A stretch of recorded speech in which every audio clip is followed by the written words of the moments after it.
Does he have it? Medeiros is going to get it. They're going to toss it. They haven't got it. He's on the outside line though, going into the fastest corner on the circuit. Surely this can't work. Dominic Ligner has got a sensational run outside line now though for the heavy braking zone. Around the outside goes the Audi R8. Look how much Miller's caught back into play. Exactly, Miller's still start trouble. He's not on second and change. All of a sudden, Miller's back in play. Can Barry do it? Big Barry's going to do it. Big Barry!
Good afternoon, ladies and gentlemen, and welcome to the VWSC 4.8 hours of Le Mans. It's going to be a long one. We have teams, we have solo drivers, we've got it all, but we've only got 22 teams out on the racetrack at this moment in time. I'm James Parker, going to be joined by Edward Hunter, who's going to come along for the ride, and Mr. Paul Glover, of course, will be in the booth, as well as Ross Smith at some point, I'm sure. You see the calendar in front of you. We kick off 4.8 hours, then on the 20th of June, we're off to the Watkins Glen, then Sao Paulo, Road America, Kota, Fuji, Road Atlanta, Qatar, and we finish off at Bahrain. Should be in an interesting season. Stay tuned because I'm sure you're going to have an immense amount of fun. Let's have a look at the track. It's Le Mans, 13.62 kilometers in length, 8.47 miles, and built in 1923. You can see we've got the custom orange zone, goes all the way around to coming out of Tetra Rouge before we go down the Mulsanne Straight, and then it's going to be full racing. The guys are going to be able to do what they want after that. Let's have a look at the keys to the race, or should we say the special LM notes. So let's go keys to the race first. Timing on pit stops and passes, always going to be a thing. Minimize mistakes and maximize consistency, and survive the night. Fuel is 1x. GTs will be able to go to 60 to 70 minutes, 4 stops. Hypercars 40 to 48. They're going to run 6 to 7 stops. They've got medium, hard, and wets, where the GT3s has just got medium and wets. Let's have a look at the special LM notes, if they are in. Prior to the race penalties to be served, solo drivers must serve a drive-through. Team drivers all in one car. Minimum drive time 2 to 30% or free at 20%. So they can only drive for an hour. Minimum 1 series driver in each car. Qualifying driver must start, and points awarded to all teammates. So that's how it will be through this race. Let's kick in with the scores on the doors at the moment. Let's start it off with the Hypercar Pros. Ben Kesby leading the way on 98 points. Tom Lane on 96 points behind him. Then Magnus Dolgren, Johnny Gutierrez, Timon Suvic, Troy Uyan, Ege Karabasak, Bradley Sellers, Michael Locke, and Wouter de Bruin, and everybody else down to 11 to 25. In the teams, it's British Turkish Racing Ferrari out in front on 147 points. Then you've got SKS, Bad Day Racing, Team Rookie Monsters, Malpractice, Kramer Racing, Apex, and CMS behind that one. In the Hypercar AMS, at this moment in time, it's George Angelidis leading the way on 83 points, with Jerry Chen on 80. John Mayer on 55, then Steve Bice on 51, Vinicius Concalves on 51. Then you got Matt Bice, Zachary Chavot, Eric Monet, Mike Bice, Norm Graff, and Dean Clark. Maya Schenk Racing is leading the teams, only 6 points ahead of Akuri Mistral, with Trash Panda not so far behind him. Then you got Crazy Squirrels Racing Cadillac behind that in fourth. Going into the LMGT3 Pros, it's Dan Kirby leading the way on 98 points with JT Tammy on 89. Then a big gap to William Snowden, Alan Holden, David John Uyan, Simon Kingsbury, Senny Stoffermel, Alexander Schultz, Alexander McQuarrie, Daniel Fowler and Brian Van Buscombe.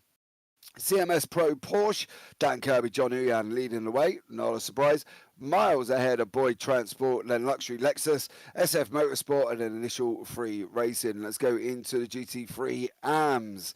Vasilios Kataranakis leading the way on 79 points with Maximilian Petrafsky on 64, Matty Overton on 57 and Dan Kruger also on 57, then Stephen Miller, Peter Meyer, Stuart Barge and Christian Dauger. In the teams, Pinnacle Racing are winning, not by a lot though. There is an opportunity for Dark Thunder if they can overturn them. That is the situation. That's the housekeeping done, ladies and gentlemen. Let's have a chat with Mr. Ed Hunter, who's going to come along for the ride for the 4.8 hours. Ed, welcome in, bud. How are you? Good, thanks. It's a pleasure to be here, James. You're really making it stand to realise, it's 4.8 hours. It's not just the usual 2.4 hours. Yeah, it's a long one, isn't it? Yeah, let's I guess be real we'll have to about get it. used to it, though, so plenty of time to acclimate. But yeah, as you say, 22 teams, but quite a lot more drivers. We've got one driver teams, we've got 2 driver teams, and a couple of 3 driver teams as well. So it could all be in terms of those drivers' championship standings that some of the drivers, they're going to have to put the hopes in the hands of their teammates for large chunks of this race and hope that they can stay out of trouble and also keep them in decent positions then. So could be quite a lot of tension then, and it makes every lap all that more bit important. Absolutely. I think it's going to be a very, very interesting one indeed. We do have Mr. Ross Smith in the booth with us. I don't know if he's free to have a chat. Ross, are you there, dear sir? I am. I'm right here. How are you? I'm good. I'm getting ready for the race today. I'll actually be partaking, so I will be in and out of the booth. Hopefully, we'll actually have a guest appearance from George Angelides, who's our race admin and also racing. Maybe it will line up so that way when I step out, he'll be ships in the night and coming in and helping to fill in on some of the boots on the ground kind of introspection. Yeah, teaming up with Wouter de Bruin in the BMW, Ross. Yeah, his rookie monster teammates were not able to join him for today's race for whatever reason, so he just kind of reached out. We've run together. We've done some historics together, and he's quite a bit faster than me. I don't know why he picked me, but hopefully I won't let him down. Keep the car on the track. Well, let's talk about that, right? Because I've been listening to you a couple of times, Ross, while we've been in the booth, and you've been like, it's really, the back end is really wobbly and it doesn't like sticking. How are you going to get on with that, Ross?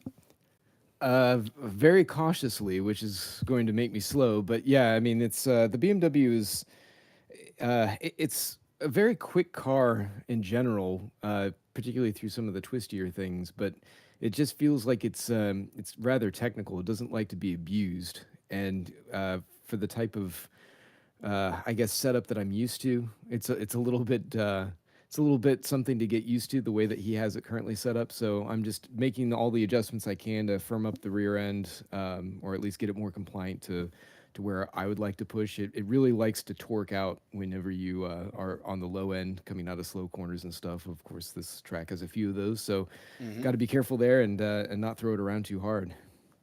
How's that going to play into the hands of everybody in and around you then? Because you're sitting with, you're a long time. You're 4.8 hours on this race circuit.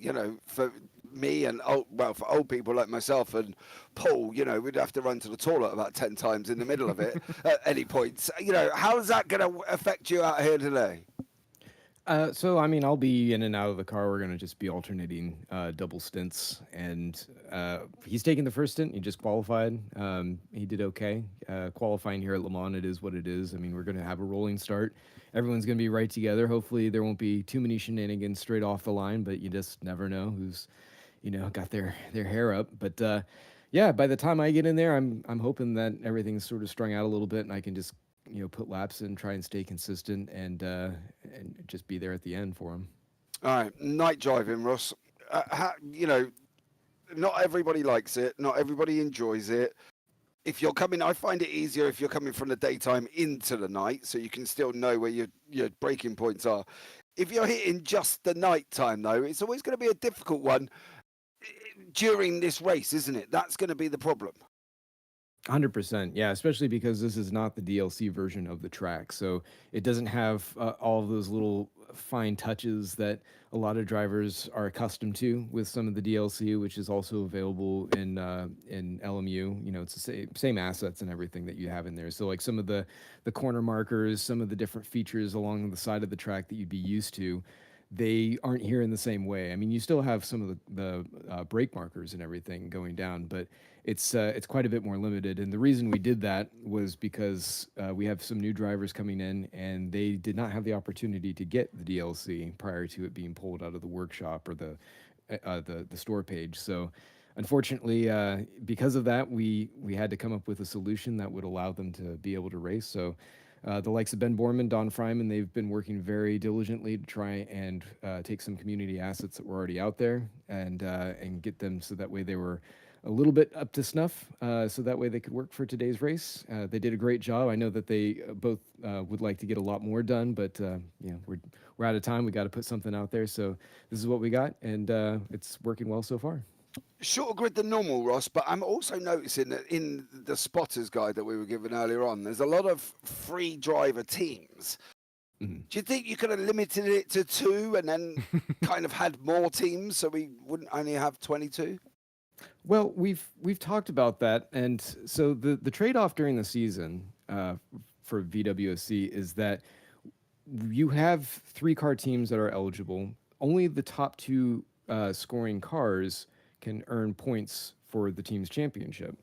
So having 3 cars out there improves your odds of being able to secure the most points possible, even though the third driver isn't scoring. But you know, you get the logic behind that. Mm-hmm. But you need to be able to have some kind of offset to that. So when it comes to Le Mans, it's like, well, everybody who's on the team has to participate. You got to pile into the same car. Otherwise, you know, it's not going to be fair for everyone. So that's where 2-man teams will have a little bit more advantage there, because they don't have to have a setup that's going to work the same for everyone. Although I don't know how much that would be a detriment, but certainly just having everybody, all 3 drivers piled into the car, it does make it a little bit more exciting, I guess you could say. Certainly less time available for your fastest drivers. So it's a little bit of an equalizer, especially since this race has the most points at play for all the drivers involved. So there's a lot on the table, and you know, there needs to be a little bit of balance there, and I think that does what it needs to in terms of just regulation. Okay, bud. And what do we think your chances are going to be?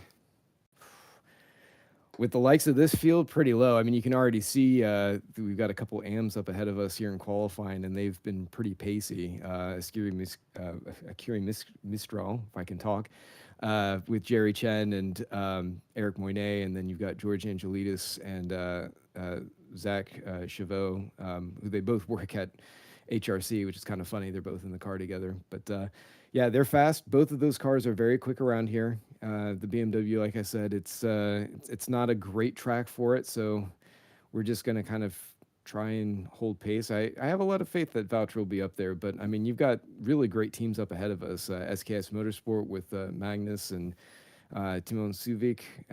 You know, you've got Tom Lane's up there. He's running solo. Apex Motorsport absolutely is going to be fast. Alan Smith is also running solo in the Craven Racing, I believe, unless he managed to grab somebody last minute. And Ben Kesby. I mean, all those guys, I mean, they're at the top of the queue for a very good reason. I guess I'm more curious to see what Luciano Ichazo is able to do. He's typically pretty fast, but he's just not up there today. I'm not sure why.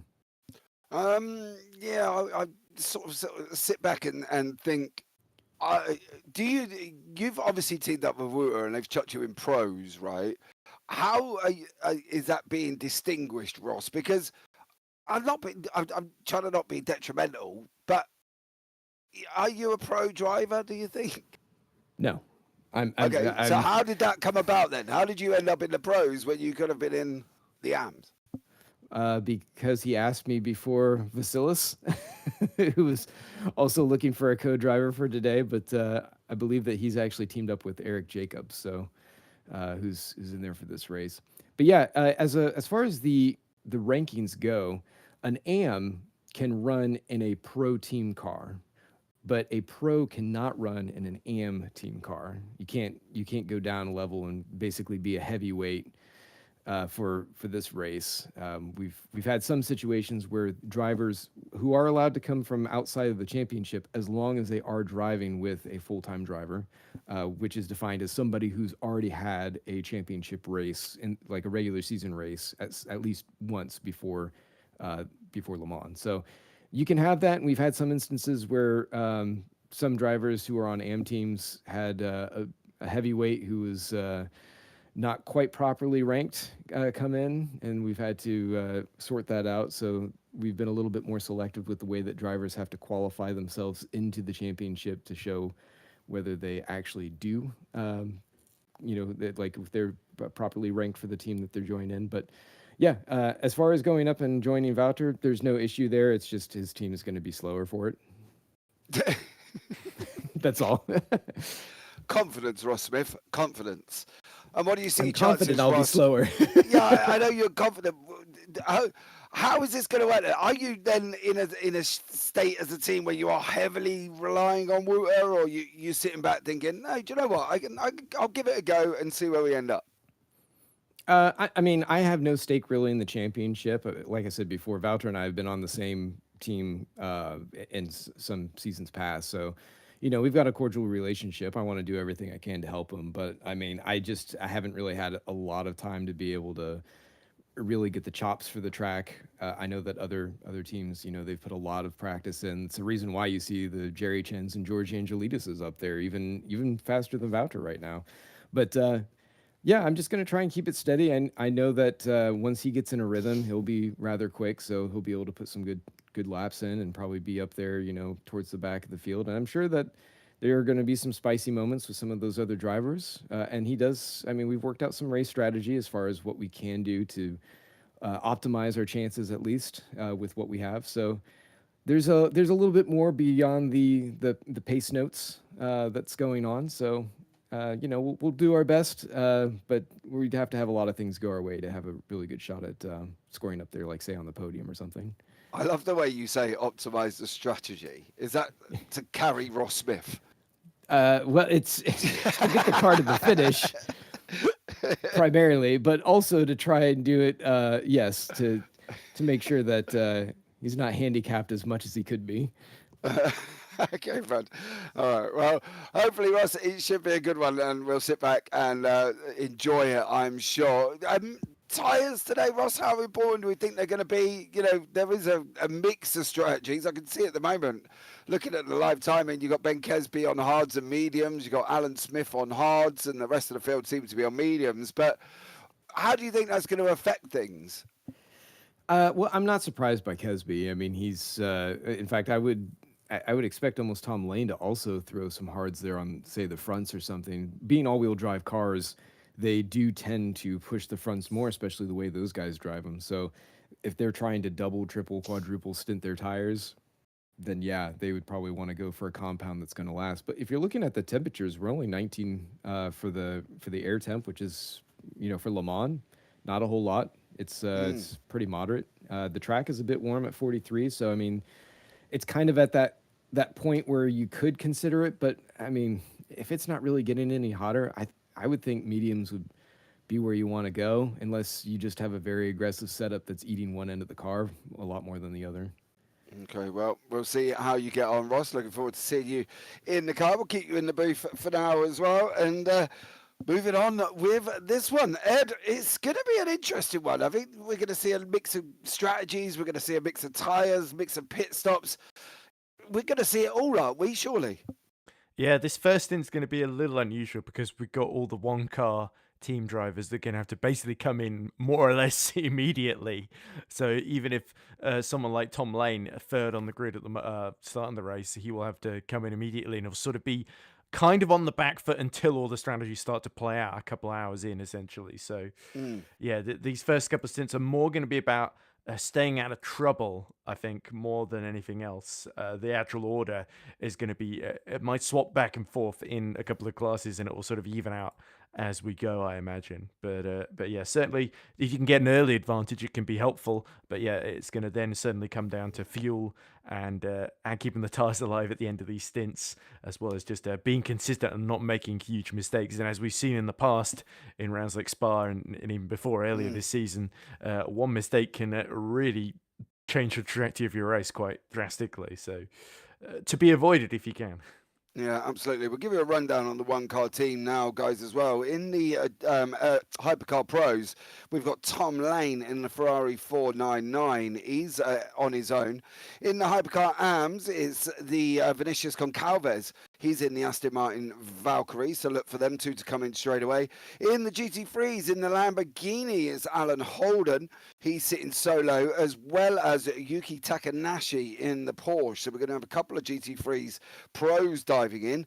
In the AMS, it's just Peter Meyer in the Lexus RCF. He's the only one who's going to have to do a drive-through. So we're going to have a total of about 5 cars diving in pit lane to do a drive-through. This is obviously to compensate the fact that they haven't got driver swaps and the time swapping over and all the other fancy jazz that goes with RF2. But I think overall, Ed, as you say, it should eventually balance it out, doesn't it? They're not going to sit back and have a complete, what's the word I'm looking for? Like a complete handicap throughout the whole race. No, the only problem is having to do the slip so early on means they're going to either they'll be stuck in the middle of the pack or they'll catch up to the back of it and they'll have to do some moves, which could be great for us, but it does lead to sort of potential risks that a lot of these drivers are sitting down at the beginning of a long race could have done without. But of course, those are the rules. If you're doing it on your own, you've got to serve that 30-second stop, and you've got the pace to recover from it. But of course, overtaking it, there are a lot of places at Circuit itself where you can overtake. The Mulsanne Straight being a prime example, but of course depends how they've set these cars up as well, because at the Porsche curves you need a quite responsive front end there to make it through some of those faster corners then. So it'll be interesting. Yes, certainly I expect we'll see a lot of battling in the GT3s, and maybe the hypercars will have to play a bit more strategic. Yeah, I think the likes here, Ross, of Goncalves and Tom Lane, they're going to be going in, they're going to be coming out probably behind the GT3s. That's going to be some work from early on. Well, it depends. I mean, they can take their spot at around the third lap. So by that point, they might have gapped them enough that it'll be okay. So they've got 3 laps to serve it. Is that what you're saying? Correct. Yeah. Right. So they've got 3 laps to serve it. Can they really escape a GT3 pack within 3 laps? So, is there that massive disparity between lap times over a GT3 and a hypercar? There should be enough if they're doing their drive-through. I mean, it's about a 30-second transit or so, and they should be able to get that approach pretty quick. So. Some of them, I think, just those guys alone there, Kesby and Lane, if they're running solo, I think that they'll be able to have a chance at staying out in front. I don't think 30 seconds would be too much for them, considering, I mean, you're looking at the lap times right now, and it's about a 3:30 for the hypercar and around a 4-minute for the we have just been reminded, ladies and gentlemen, if you just heard Ed chuckle, I've just been told it's Le Mans, not Alton Park, by Mr. Glover in our ear, which is fine. We obviously understand that, but obviously at the same time, it all brings in things, especially if they end up getting caught up in stuff in the end of the first lap or second lap before they've taken their drive through. They could and surely should end up behind the GT3s, but we'll find out and see how they get on as well. We've got a couple of minutes left of warm up before we had to go. Just a quick yes or no. Have we got the grid ready? Right, let's have a look. Just been given a right. Okay. No, yeah, I tell you what, let's do it now, and then we can run through it within the formation lap. So while we've got a static screen, we'll do the grid for you now on that one. Okay. Right, okay. James. It's not the first time. Oh, there we go. Look, it's on the screen. Ben Kesby will be leading the way with Alan Smith, Tom Lane, and Calvin Goldhart in that 4th spot. We'll bring you the teams up, guys, but this goes far too quick for me to mention them all. Magnus Dahlgren in 5th, and George Angelidis, Jerry Chen, and Vu de Bruin, of course, is teamed up with Mr. Ross Smith. Moving on from there is Matt Bice and Luciano Acciazzo in 9th and 10th. Dan Kirby and Yuki Takanashi in the GT3 Pros. Moving on into the next row, it's going to be Alan Holden and Ryan Paulbert Reyes in that Porsche. Hopefully he has more luck with the Porsche and stop blowing it up. David Shunt and also Eric Jacobs is going to be leading the way in the GT3 AMS. Moving on, Matty Overton, Maximilian Petrafsky, Stephen Miller and Vinicius Concalves down at the back end. It's going to be very interesting to see with Peter Meyer rounding out the field, of course. Moving on now, that was the grid. We are going to be getting up and running hopefully very, very shortly. So see how they get on. Ed, can you do 4.8 hours on your own? Of commentary? No, in the car. Okay, I wouldn't know. I tried to do like a 24-hour solo race one time, I remember, and I think I was taking a break every 2 hours to try and tempt others into taking breaks because we're on the voice chat. It didn't really work in my favor. I think I was like sixth out of the 6 people that got to the end of that one. But anyway, yeah, so I think you really do have to pace yourself quite well too. You're not completely exhausted by the time you get like 1 or 2 hours in. And also you need to make sure that you're keeping to targets as well, that you're not using more fuel than you because you're going to need it later as well, and it sort of limits your options strategically if you're quite heavy on fuel and tires essentially. So yeah, the other thing is as well that there's a bit of a luck of the draw thing where not luck of the draw, but you know, where if you're coming up to the Porsche Cares to lap a GT3 and you're a hypercar, you might not have the easiest time, whereas if you're just coming up to them down the Mulsanne straight, it's just a case of they'll be predictable and you just move around them essentially. So yeah, there are some situations that they'll be hoping to catch them at some points of the track more than others then. So it really is a case of, yeah, keeping your wits about you for a very, very long race, and also making sure you time your strategy, your driver changes as well, because those are the ones that take a lot longer. You want to make sure your fuel and tire stops are in conjunction with those, rather than just an emergency driver change because the driver is about to collapse or something like that. Well, no, that would be a Ross Smith conversation. Ross, have you sorted out all your driver swaps? You know, you haven't left yourself in the car too long where you end up falling asleep or anything like that? Well, hopefully falling asleep isn't part of the equation, but there are certainly times if you're going around here, it's easy to forget where you are on the straights. So that's certainly something that you don't want to have happen as things are going on, because particularly like on the Mulsanne, if you forget which chicane you happen to be at and which side of the road you need to be taking a corner, or when you miss your braking point or something, you could end up in a tire wall pretty suddenly. So that can end a pretty good race or a decent one at any point in time. Yeah, that's an interesting one, because I remember watching Charles Leclerc drive, and he was in the sim, and he drove Le Mans, and he literally started eating a yogurt as he went round the right-hander of Tetra Rouge and ran all the way down the Mulsanne while eating a yogurt with no hands on the steering wheel. I did kind of find it rather impressive, to be honest. Is that something that you're going to be wanting to do, Ross, and try and get some food in down here at Mulsanne on that one? Probably not. I'm typically not even thinking about much food or beverage in the middle of the races, so I'm trying not to. I mean, if the wife pops up and offers an eclair or something, I mean, I'm probably not going to say no, but you know, it's just one of those things where you know, if you get locked in and you're focused and you keep going, that you know, you just kind of keep at it. You don't think about it, and hopefully it's the same thing with any kind of bathroom breaks necessary. You just forget that you have a bladder, and you just kind of keep going. Yeah, but as long as it's just a number one, you know what I mean? You really don't want the other thing, because that'd just be horrendous. On that one, we've got a very, very long pace lap, so we'll carry on just waffling along at this moment in time until we can get the race up and running. Ed, we think, you know, I don't know if I can do 4.8 hours, right? I wouldn't be able to. I could barely do about 2. My attention span is like a goldfish when it comes to things like this. And I just think some of the independents, Tom Lane and Concalves and Alan Holden, they've got a tougher race, surely. Yeah, I think it depends how you look at it, because obviously they haven't had to compromise the setup so they've only had to set up the car for one driver, which is a bit of a bonus because it's sort of basically business as usual in that respect. But as you say, it's 4.8 hours. They've got to. Often it's sort of as long as you keep yourself busy, you can sort of distract yourself a bit from fatigue. Essentially, the mind does incredible things when it's pumped full of adrenaline. Essentially, so you kind of have got to down these long Mulsanne straights where there's not much else going on. You've just got to sort of keep yourself focused and make sure that you don't miss the breaking point, or you're looking at lap times or whatever down the Mulsanne straight, and then you miss the GT3 that's rapidly coming up to the front of your car, essentially.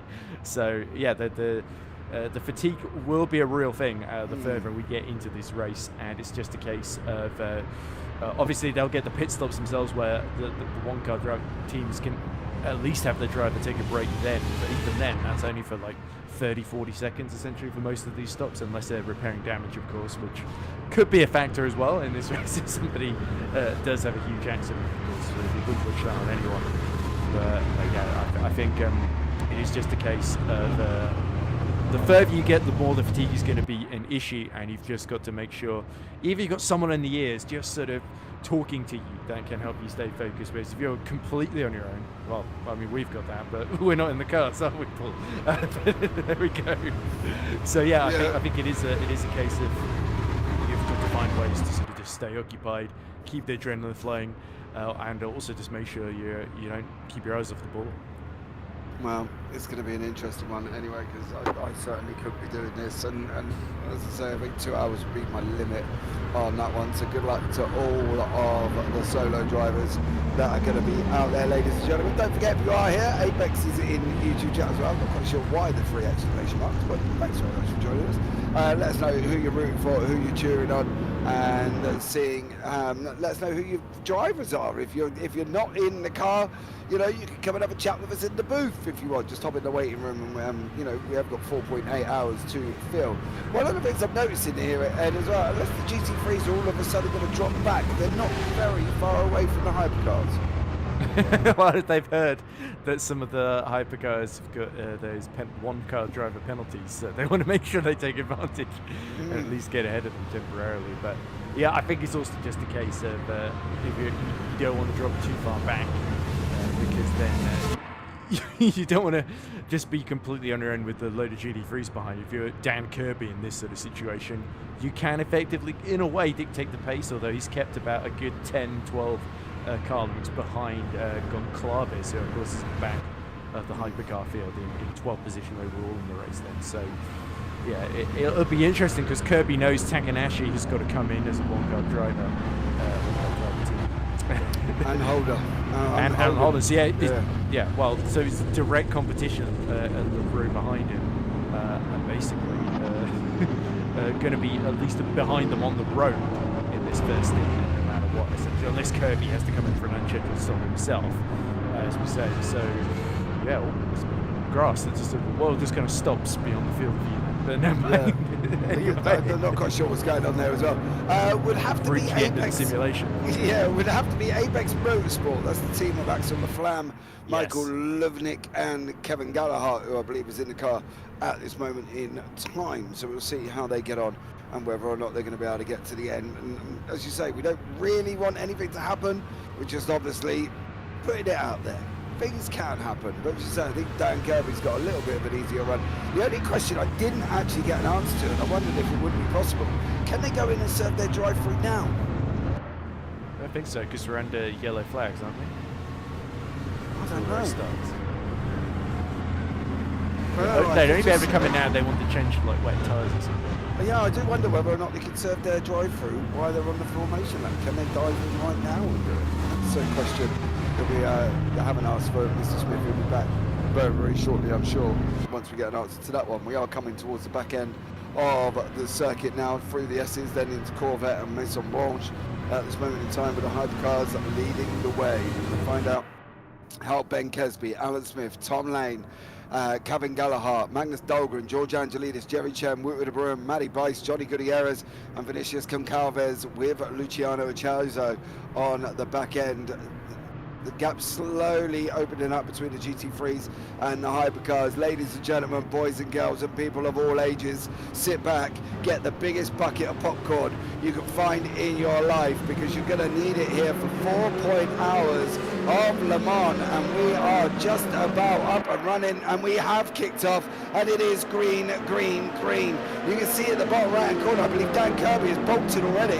He's left him alone there, but Ben Kesby goes into the left-hander. Oh, off he goes! Off he goes for Kesby. That should release Smith. Kesby's going to get eaten up here faster than Paul Glover eating a McDonald's Big Mac at this moment in time. Alan Smith has got him. Tom Lane didn't quite get him this time, but I'm sure he's going to be tucked in behind him here. But Ed, at the moment, Ben Kesby making a mistake on the opening lap. Yeah, of course, cold tyres at the very start of the race, and is on the brakes for the Dunlop corner at the beginning of the lap, and yeah, Kesby made, my goodness there, you saw there, Smith was twitching all over the place. I think he was trying to break the toe, or just got onto the dirty part of the Mulsanne straight, essentially, either side, where the tarmac is a little bit more gravelly, and now that's given Kesby a little bit of opportunity to slip to the outside for the first Mulsanne chicane. You can see Tom Lane as well in that purple and black 499P waiting in the wings here as well. Of course, Lane will have to go into the pits before too long to serve that early racer one driver doing the whole race penalty then. But Lane is now right behind Kesby, and he's dragging Kevin Deluxe with him as well. Then, if you look in the background, the GD3s are starting to. It's Holden, of course, fighting Takanashi. So our two, drivers that will have to come to the pits fairly soon. Kirby has pulled about 2 seconds clear of both of them. And Takanashi under pressure from the man on the exact same strategy as him by necessity. Yeah, absolutely. You see Smith now moving away. There they go. They're alongside each other at this moment in time. That's Holden and Takanashi on the run down into the second left-hander here. The second chicane across the Mulsanne. Hypercars down in the bottom right-hand corner. Through goes Holden. Takanashi tucked in behind him. That's the Porsche Ryan Paulbert Reyes in behind that. Then you got the Lexus of David Jun. Dan Kirby is absolutely bolted away in that Porsche. He's gone already before these guys have even got there. Up over the jump they're going to be now on the run down into the corner de Mulsanne, down at the bottom end of the racetrack. Hypercars still in the bottom right hand corner as well, still led by Alan Smith. Smith opening up a bit of a gap here, Ed. That's quite interesting to see, especially with Kesby and Lane. And Lane, as we know, has got to go into the drive-through. Indeed he does, but of course for Tom Lane you want to make sure he's gets as much progress in this particular mini stint, though it may be, before long. In fact, I think Tom Lane dropped down the timing screen. I'm not sure if that's a glitch or not, as now we see the two Porsches. This is Takanashi under attack by Ryan Paulbert Reyes in the 22 car, so Paulbert Reyes on the inside. Tom Lane has gone off track, so not a great start to his race, but Paulbert Reyes on the run into Indianapolis is ahead then of Takanashi. Takanashi's looking like he's dropping like a stone into the clutches of David Yunt's Lexus. Yeah, probably wouldn't be a good idea for Takanashi to be doing that. I would have tried to stay in front as long Maybe he's not as got we the can. straight line speed. Well, this is also true. Smith on them hard tyres. Kesby on the hard on the front, medium on the rears. Then Kevin Gallagher in behind that. Dahlgren, Gutierrez, De Bruyne, Ichazo and Lane. We saw Lane. We're trying to have a look back and see if we can catch where Lane went off track, but he dropped all the way to the bottom end of the hypercar field. In through the final corners now, in through Ford. Now it's a run down up that straightaway again, in through the right hander of Dunlop. Then it's coming into the left right again, and once more Alan Smith leads the way, 3:34 in the lap time. Check this out, in behind it for the GT3s. I'm just waiting for the start of them to go over the line, because at the moment they've registered 8 minutes, but I'm pretty sure that's with the pace lap. Just waiting for the GT3s. We're giving it a little bit of a comparison between how fast the hypercar is going to go and how fast the GT3s will be. Expected battles all the way through this, though. This is one of the things, isn't it, with these races. Yes, they've got 4.8 hours, 4 hours, 43 minutes on the left-hand side at the top corner there. But at the end of the day, you're going to want to be moving up as quickly as you can, right? And that's the thing for some of these. They can't just sit back and relax and go, okay, well, I'm fifth in hypercars, I'm going to chill for a while. Well, it does ensure you're probably only going to finish fifth then if you hang back then. See Takanashi and Peter Meyer coming into the pits. Takanashi, we did expect a couple of us that are due a pit stop essentially in these early 3 laps have decided to stick it out. Yeah, as you can see there, a little bit of action going on here in the middle of Hypercars. This looks like Jerry Chen, one of the places. Matthew, I think, has just gone through, yeah. So the Toyota into 8th overall, but second in class. Androlidis, 4th overall, is the leader in Hypercar and going on quite nicely in the Acura ARX number 49 at the low. So he's only about 9/10 behind Kevin Galout at the moment. Then you just see them come through Frank there. But yeah, crucial for Matthew Bice if he wants to capture Androlidis. He's got to clear the Brun, Dahlgren, and Gutierrez in front of him as well. Yeah, this is at the start of the race. You can see this is where Ben Kesby made an error. He just went in far too hot into the opening left-right, and he just got it all wrong, travelled in deep. That's where he just literally could not hold it. And Smith said, thank you very much. I can tell you what, from that angle though, that was Tom Lane in third at the moment. I was hoping Tom might have been able to go around the outside, just couldn't get his nose ahead, coming into the next left-right at Tetra Rouge before they went through the long looping right-hander, of course. But there you go, that's racing for you. They've still got a long way to go at this moment in time. Smith and Kesby literally 3,000ths of a second apart at the moment, as these guys are battling it out at the front end of this field. Dropped back to half a second there all of a sudden, and these guys are still going to continue to fight, I believe. I don't think this is going to stop much as they're going in through the right-hander. That's Mosander at the moment before they go down Cobo de Golf and then into Indianapolis and Arnage. It's going to be an interesting one here, Ed, with all of this. These two up front, they've both got hard tyres, of course, as well. You know, they're going to go for the tyre wear. Let's just get through the replay of what happened to Tom Lane right at the beginning.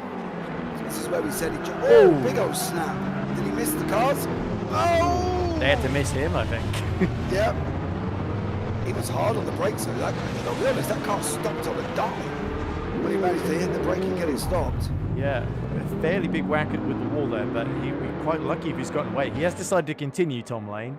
He's at the back of the Hypercars now, behind Ichazo, so by about 2 seconds now. So Lane has sort of given himself a lot of work to do with a car that may not necessarily be steering in the right direction now. Well, yeah, it might be a little bit of damage there for Tom Lane, of course. He seems to not really diving in pit lane. Whoa! So Toyota in front was also going off there, I think. I think that's Gallagher off the right-hander. And the right-hander, I think he's had some problems as well. But Tom Lane into the pits for his drive-through. Back on board with Kesby. He's in second place, chasing down Smith. Then it's Gutierrez coming in behind that as well. These guys going on to the right-hander once more here as well. This is going to be a very rinse, repeat, right, all the way round. And for these guys, they've got to try and keep their concentration at the same time. But when you are racing so closely to people, it knackers you out mentally, Ed, as well at the same time. Yeah, you sort of trying to make sure there's space for you as we see Smith and Kesby continuing to go at it, hammer and tongs. Kesby again to the outside in his 499P, but it is going to be Alan Smith in the Acura that is later on the brakes at 73. Shower of tyre smoke coming out behind it. But yeah, Kesby just kept at bay, but he's still very much following him every time he weaves down the straight to try and break the tone. You can see Androlidis under pressure from Gutierrez and Dahlgren as well in the background there we go. Alan Smith pulls to the inside, defensive chop very early on as they go towards the second Mulsanne chicane then. So will Ben Kesby be really late in the round brakes and sweep around the outside? Yes, he will. He's got the overspeed in order to do that. And Alan Smith is just left in the dust there as Kesby somehow manages to get it turned in time. Yeah, I'm wondering whether or not that was just a bad line from Swift there. To get swept round as quickly as he did is quite an unusual scenario to be in, because normally he'd make it a little bit more difficult on that inside line, but he didn't really make it difficult. Coming into the kink now, before they go down into the Mulsanne, through the right-hander they go, and there's going to be the run down into Indianapolis. There's another opportunity here. If Smith wants to take it, he can slot in behind him, but he's going to have to dive up the inside into Indianapolis. He doesn't. He gets fed and gets told to go to the outside. Is he going to be able to handle this one? That's going to be the situation. position. Coming around the kink now. Smith sweeps around the outside this time. Retakes the lead again. Kesby's got to settle in once more here, Ed. But these guys could be doing this for the whole 4.8 hours if they're just swapping back. Oh! And Kesby late on the brakes, has a huge twitch at the rear into Indianapolis. We saw exactly what happened to Tom Lane, how that can go wrong. But Kesby just about collects it in time before clattering into the back of Smith. So disaster averted. Meanwhile, Johnny Gutierrez has actually set the fastest lap, and he slipstreamed his way past Angelides into third. And this is Maximilian Petravsky, who I believe is coming into Maison Blanc, straight into the wall. Ouch. That's the curbs, I think, for Petravsky.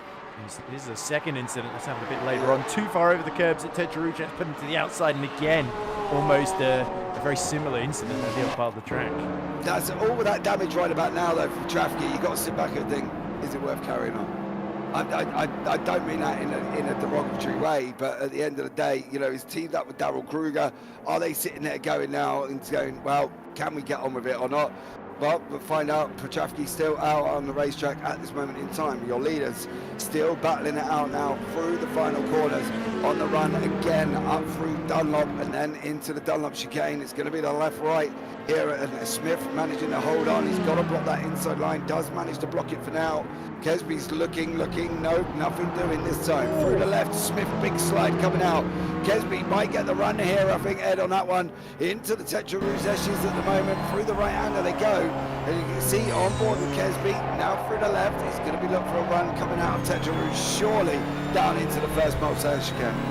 I wonder if Craven Racing have really trimmed out the wings here, because Smith is really quick down the straight, but he's having to really collect it into the corners. And Kesby, of course, pushing him all the way is not ideal as Chazo comes into the pits for his first stop. And I believe Ross Smith is now joining us in the middle of this battle for the lead. And here comes Kesby again to the outside. He's done this a couple of times before now, and Alan Smith will have to see it coming. Will Smith decide to go late on the brakes again? Yes, he's sort of almost able to fend off Kesby. Kesby a little bit over the curb, and a bit of a fluff on the side of the track gets pushed into the face of Alan Smith then. So now Smith is chasing into the second Mulsanne chicane. This is where the straight line speed comes in handy. He gets a slipstream, pulls out to the left-hand side, and retakes the lead almost as soon as it was taken off him. He takes it back, and now Kesby will have to think up another plan of attack here, because this is just going to continue to go back and forth. Oh, up the inside! He's sideways! He's off! Oh, Kesby's gone!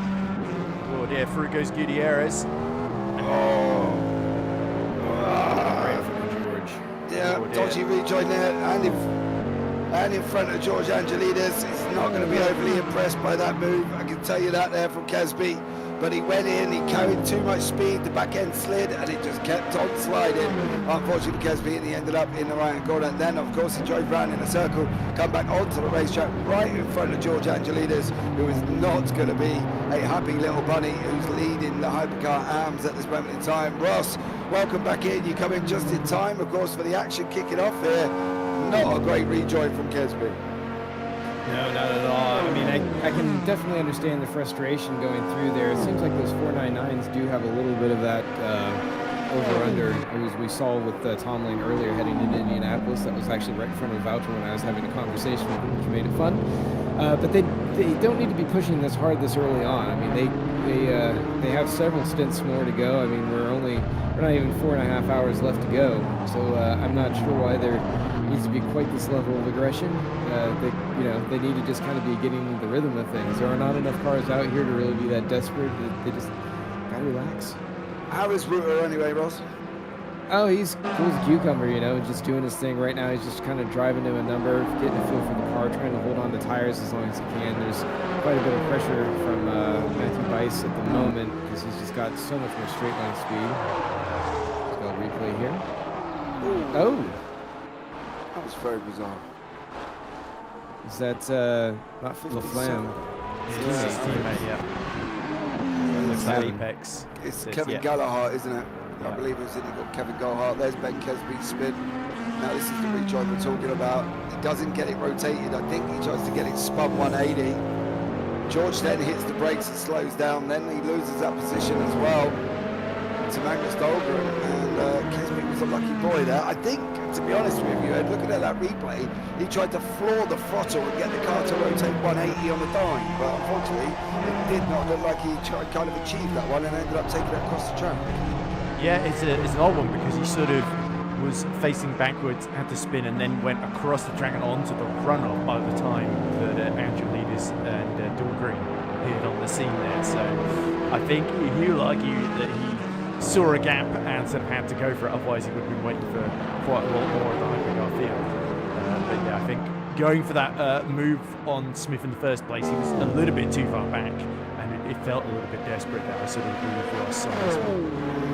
Just carried far too much speed there. We'll go to a replay now of on board with George Angelides when Kesby was there.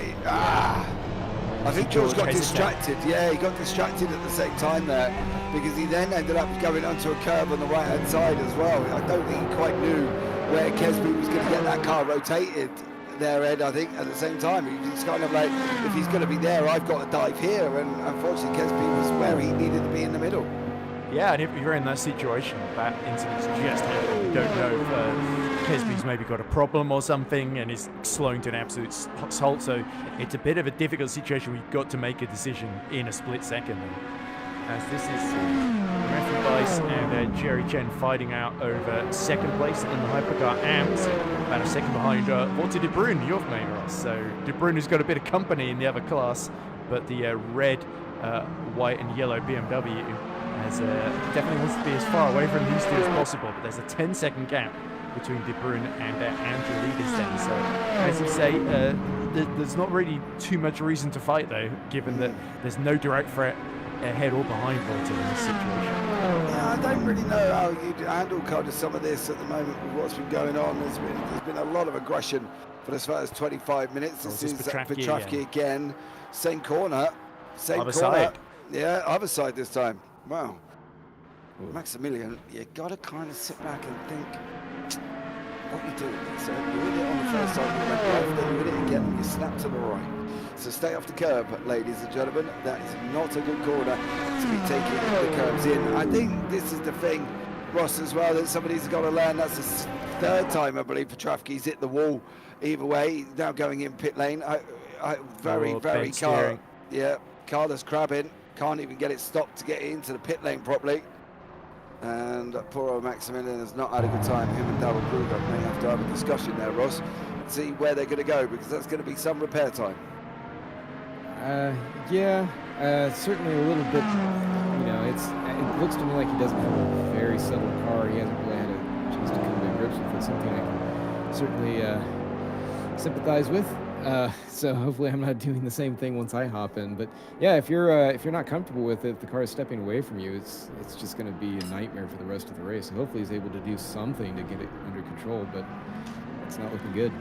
No, I think he's hit the curb twice coming out the same corner, Ross. Unfortunately, he's destabilised the car there, and that hasn't been good for him at all. It's all kind of settled down across the field now, ladies and gentlemen. At the same time, Jerry Chen, Matty Bice still on the closest, one of the closest battles on the racetrack. Luciano Charzo with Vinicius Calvez there within a second of each other. GT3, you've got Yuki Takanashi, he's tucked in behind Stephen Miller. He's about 7 tenths back at this moment. So we'll see how these guys can get on going forward here. But this is going to be whether or not Chen and Bice is what Bice is going to be able to do with Wood and Bruin in front. Are we seeing some of these cars get a little bit too close to Woo? Woo isn't going to want these guys tucked up behind him. No, it's a distraction he could do without, but even if they do get through, it's not really the end of the world for Walter, especially this early in the race then. So he's sort of got more incentive to let through, maybe even save a bit of fuel in the slipstream if it can come out handy a bit later, because at the moment they're doing the same to him essentially by attacking him behind the BMW and deciding to lift and case the end of some of these straights, which is why you're seeing Matthew Weiss not really able to escape Jerry Chen at the present moment. The other interesting thing that's happening is Johnny Gutierrez is absolutely flying out there. 2 seconds a lap quicker than Alan Smith then. So Smith, we did see Kesby was catching him quickly. Kesby has cleared Magnus Dahlgren and he's about 5 seconds behind him, so not out of the picture. But Gutierrez, is he using more fuel and more importantly more tires in order to catch? We'll have to see. But either way, Yes. the Cadillac is in play. So yeah, Ross clearly thinks Johnny is using all of his sweets a bit too early in the race. I think the thing is as well, it's the difference in tyre strategies, isn't it? Gutierrez is on the medium, Smith's on the hards here, Ross. You know, Smith's obviously got the tyre advantage to a degree with the compound, but at the moment Gutierrez has got the pace. But again, is he just wearing it out too quickly? Well, it's going to depend a lot on his setup, just how he has the car balanced. I certainly know that he's going to be using up a lot of his fuel. And I think that he's kind of in a position where he knows that he can push that pace really hard and is probably just kind of rolling the dice on whether he can make it up in the pit stops. So it'll be interesting to see how these strategies converge, because he's definitely chasing down. These are very, very fast cars all throughout the course. Obviously, they're putting down very good times. But he's going to catch him. He's probably going to pass him, assuming they don't have any altercations. And then it just becomes a game of cat and mouse in terms of strategy and what they can do for their resource usage. Well, we're going to find out and see how he's going to get on here, Gutierrez, whether or not he's going to be able to double stint in tyres after he's absolutely just slammed and trying to get up to the back of Alan Smith. And we mean that in a 2-second advantage on lap times. 3:32.698 for Smith, 3:30.396 for Gutierrez. It's practically 2.3 seconds on that last time around there. That is a meteoric amount of time that Gutierrez has pulled out of Smith to try and get up as close as he can. But where is he going to be on life with his tyres, Ed? Where is he going to be on his fuel strategy? He's clearly not hitting numbers because popping out 3:33. It could be the strategy is get track position and then start to worry about saving fuel and tyres for later in the race. But of course, even if he has to pit maybe a lap or two earlier than Alan Smith, there's every chance that if they've got the pace, they can maybe still make the strategy work. Gutierrez, of course, will be later on in this race handing over to his teammate Jules Lalonde. So we'll have to see if the Canadian can keep Johnny's good work so far up, but the American inexorably closing on the back of Englishman Alan Smith here. So Smith has taken the lead early doors due to 2 mistakes from Ben Kesby and is basically held on despite some fierce competition. And if Gutierrez can take the lead though, we could see maybe a bit of a change of strategy from Craven Racing if they think Bad Day Racing and the Cadillac are a threat here, as here comes the apex that looks like fell out. Yeah. Hovering curves. All four wheels off the curb, off the tarmac there, literally clean air underneath for Kevin Gerhardt here there. And you see now on board with Gutierrez, he's going to get Smith this time around. Round he goes, and that was another 2-second lap difference on the last one as well. 3:29.5, sorry, for Gutierrez. Smith doing a 3:31.12. So he had up the pace a little bit, but not enough. He couldn't stop Gutierrez coming through at 2 seconds a lap there, Ross. So that was a tough one for Smith. Yeah, and I think you do well to just kind of let him go at this point, because he's well, I thought he was going to have to serve a penalty, but I don't know if he's actually come in. I didn't know if I caught that or not, but he must have his teammates. Alan Smith, I guess he does have his teammate with him, so we won't have to worry about that. But I would say that Alan Smith definitely outpaces Gilles Lalonde if you've just looked historically at where they're at. Not to anything against Gilles, it's just, that's what the timing sheet shows. So we'll see if Alan's teammate will be able to pick up the pace as well again. But at this point, I think he's just trying to do his best to clear a gap and set them up for success later in the race. His teammates are Hubert Van Kessel and Alessandro Smiroldi, by the way. Exactly where I was going next. Oh, that one. Thank you, Ed, for that. But so he's got a couple of teammates. Smiroldi's not no slouch though, Ross, is he? He can still be quite pacey in the car. Not really seen much of Hubert Van Gashoven. So I'll rely on you on that one. Alan Holden, Ryan Paulbert Reyes, Lamborghini Temerario, and the Porsche 911 as well, battling it out. Porsche at Le Mans, Ed, is not renowned for top speed, should we say? No, but if you've got a good driver like, say, Daniel Kirby, it can make the difference. And that's been the case not just in qualifying, but how this race has panned out so far, with Holden and Paulbert Reyes battling each other. David Yunt has gotten through into P2 in class, but he's about 16 seconds behind Kirby there in his Lexus there. And in between Yunt and Holden here, holding up Paulbert Reyes, we've got Eric Jacobs in the Mustang, so he's leading the GT3 AM class. As you can see there, Matthew Overton in the Ferrari 296 trying to catch this battle as well. But yeah, this could be interesting because it does feel like the Lamborghini will probably be, of the two, if you have to pick them maybe blindfolded, you'd probably pick the Lambo over the Porsche 911.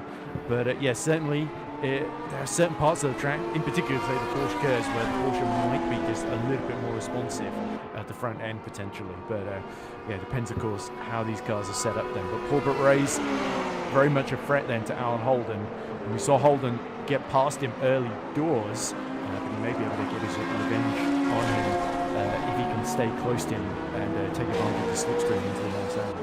Yeah, absolutely. These guys are going to be battling it out here. You see the Tamario in front of that Porsche. Now through the left-hander, coming in through the right of Tetra Rouge once more. Then it's that long run down the straight here in the bottom right-hand corner. That is Kesby and Dahlgren having another little battle. That is for third and fourth overall. Both men are catching up to Alan Smith. Smith's in second place up the road at the moment in time. He's about 6 seconds up, but both men are getting in and closing in. Is Alan Smith, Ross Smith, getting to a time now? Is that why we're seeing him dropping off? Yeah, I would say that he's definitely going after certain laps. I mean, he was being fairly cautious. Just kind of like looking at his times right now. He's hovering around the 3:31, 32 points. His last lap was a 33. He's a little close. Traffic for the leaders. Oh, these guys battling it out. Trying to get close. I believe that was in Matty Overton. That was getting involved with Matty Overton. And then just in front of them is Pobot Reyes and Alan Holden. How are they going to be? And they're going to be able to hit their... can't get him on that one. They're going to have to try and get him on the next one, but I do wonder, can they get him? They can't get on the exit. There's Albert Reyes. He's tucked in behind Holden. Here comes the leaders in behind him. This is Gutierrez and Smith. Both men really want to get this done before they hit the next set of corner complexes. Smith's got to get it done here. Alan's got to get both if he can. If he isn't going to get both, he's got to at least try and dive the second one. Through he goes on the inside. He had to get that done, Ed. That was vitally important before they hit the Mulsanne. Indeed, and behind Kesby and Dahlgren also battling in the traffic too, I believe. In fact, Kesby's pulled about 2 seconds on Magnus Dahlgren, who's now got George Androlidis right behind him once again. So Kesby's gained about half a second or so in the traffic then. And you can see there he is, just coming out of frame now as Dahlgren laps the 206 of Overton in front of him. Dahlgren you've got Androlidis to clear them as well. There is Smith with Gutierrez in through Arnage down there. Now he's going to be the right-hander here. Job done through Farage on Arnage to go. And then it's a run all the way down into the Porsche curves once more. These drivers are going to be doing lots of laps of this racetrack. And at the moment, Smith dropping down to about 8:10. Says there's a car in front. That is the Mustang, I believe. Yeah, it's the Mustang. That's Eric Jacobs. Smith didn't get him. Now watch the gap open it up. 2.9 now, 3.3. Smith still hasn't cleared him. Just cleared Eric Jacobs there. Horrible place there on that one, Ross, for poor old Alan Smith to catch that Mustang. No? No, Ross is gone, so I guess I'll fill in. Oh, okay. Ross is Sorry, gone we, on that one. Oh, no, we he's had a Ross. quick communication dealing with what was having with Matt Bice there. So sorry. Carry on. Yeah, never mind. I won't worry about it. Petrafsky nearly killed David Judd, who's got in JT Tammy. He's told us in YouTube chat there. And Petrafsky is DNF, so that's Petrafsky and Darrell Kruger. Team are out of the race this early on, unfortunately for them on that one. But it showed there, Ed, with the way Smith caught that car. He did catch it in a very bad position and lost a chunks of time to Gutierrez. Yeah, it's just sort of, as I was talking about before the race, sort of the nightmare scenario essentially where the duty-free can't really get out of the way in time because it's such a fast corner, and yeah, Smith is coming upon him at exactly the wrong moment as we see Alan Holden and Ryan Pulpit Reyes dueling away. It does look like Corporate Race is gearing up for another assault then, as we see a replays. This, the poor fate of Maximilian Petracchi, way too low in the brakes, over the curb and into the wall. Yeah, lucky. There is Davidian, and Alexis having to react right as the McLaren is swerving across him. Can we get a look at that again? Did he actually brake? That seemed exceptionally fast. That was stupidly fast. I think it was his braking Yeah, point. but Ross, that's a big old miss. That is a big old miss to be carrying on. I agree. Like, there's no way that could have been a missed braking point. You miss your braking point by about 5 meters, not blinking 50 yards, you know what I mean, where you just absolutely slammed through the chicane at an absolute rapid rate of knots. That seemed a bit bonkers. Well, if you so if you're going, I think they have to brake around the 100 and 200 meter board. So if he was reading the 100 as the 200. He never touched the brakes there. No, if he I had don't any. think he did. Yeah, I'm not exactly sure what happened to him there, but that was. Feels like a driver in frustration decided to do the Well, he's hit more walls at Le Mans, hasn't he? Let's be real. He hit 2 at the same corner, then he hit 1 down the other end of the track as well, unfortunately for Petracchi, so he did have a bit of a bad one there as well. This is the early night for him and Darryl Kruger. Unfortunately for them boys, as we're sitting here now with Ryan Paulbert Reyes and Alan Holden. Now more hypercars coming in past them on that one. I believe that is Matty Bison, Bruin de Bruin. Steady, son, steady, steady. Wait. Now go and get him. There's no need to drive and rush this earlier on. We've still got 4 hours and 16 minutes to go on that one. JT Tammy says, looks like no brakes, started flashing his lights when he realised. Oh, okay. This is on board. JT Tammy. Davidian, sorry. way too close. Tell you what, brown pants moment there for Davidian. It's going to need some after that one. Interesting developments early on though, ahead with these guys, and now unfortunately for the traffic group. Yeah, very sad. Unfortunately, we don't even get to see Kruger do anything in this race. So yeah, okay, but there we go then. It is sorry, it's good to say this, of course. Darryl Kruger, not Freddy Krueger, as Paul is trying to confuse me there. But anyway, Johnny Gutierrez continuing to lap competitively up front, 1.6 seconds now ahead of Alan Smith, who's caught a little bit in this final sector.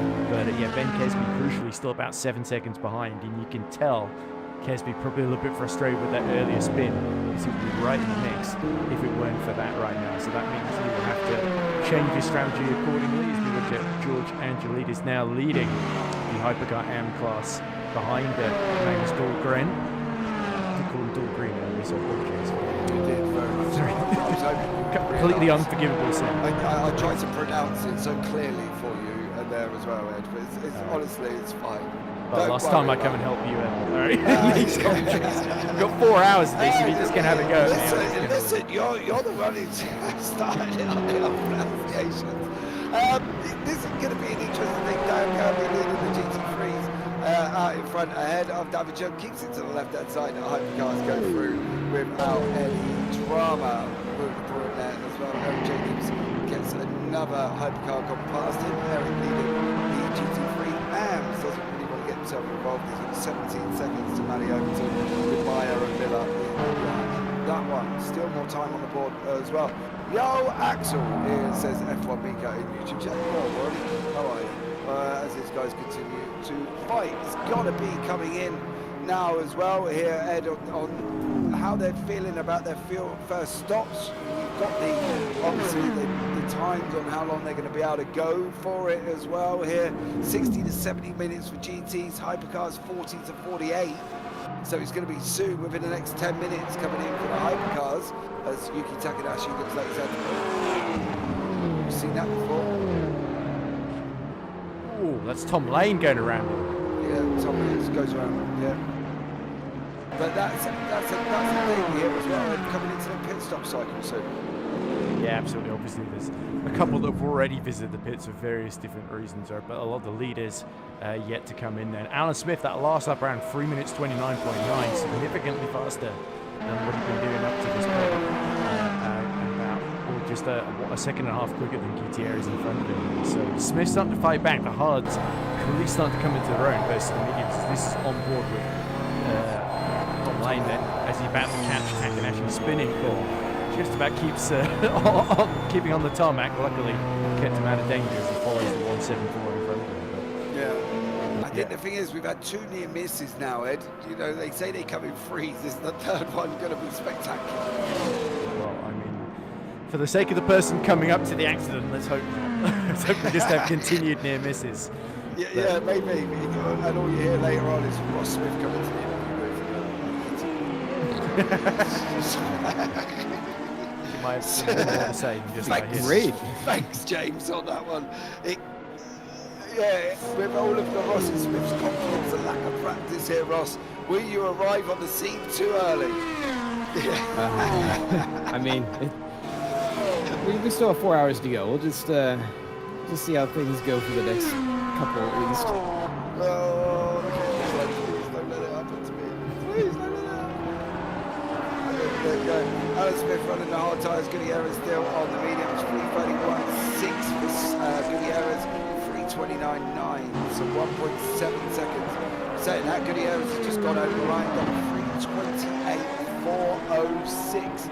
The only man broken into the 3:28. Last time around, Smith 3:29.525. So nearly 9 tenths quicker. That's where it gaps back out again.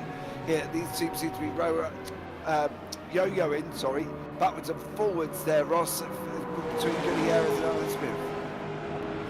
Yeah, I think that they're between traffic and just playing with some of the car balance. Because like you said, we're going to be coming up on pit stops pretty soon. So the cars are getting a lot lighter, and the way that balance shifts, you definitely feel it. And in some cases, it can turn you into a Superman, or maybe he's just testing where his car is going to perform. Maybe Gutierrez sort of holding back a little bit. I think it's just kind of they're just pushing where their cars are there. But I think that they need to kind of keep an eye out for Ben Kes, because he's not far behind, regardless of his incidents before. And if they start coming to blows later on, it's just going to draw him right back into the battle. I'm interested by that comment in YouTube chat there from Apex. We're in struggle town at the moment, just trying to save what we can from the race. Kevin Galhart there, down, final car of the 12 of the Hypercars, not really making inroads. Didn't go into the pits as well though. I can't remember if that was for damage, was it? Can anybody remind me if it was for damage? It must have been, or at least for fresh tyres then, because they were spinning a lot on the track or something like that. But we saw it going over the yes, it went up on all fours, didn't it? Yeah, well, I guess all 4 tyres left a contact patch on the ground then. Left the tarmac there as well. So, let us know why you went into the pit lane there if you can on that one, and tell us what was going on with your machine. Let's say you're more than welcome to jump into the wake up, come and have a quick chat for us. Obviously, you don't disclose too much, because other teams listen, and we don't want a little conspiracy here as well.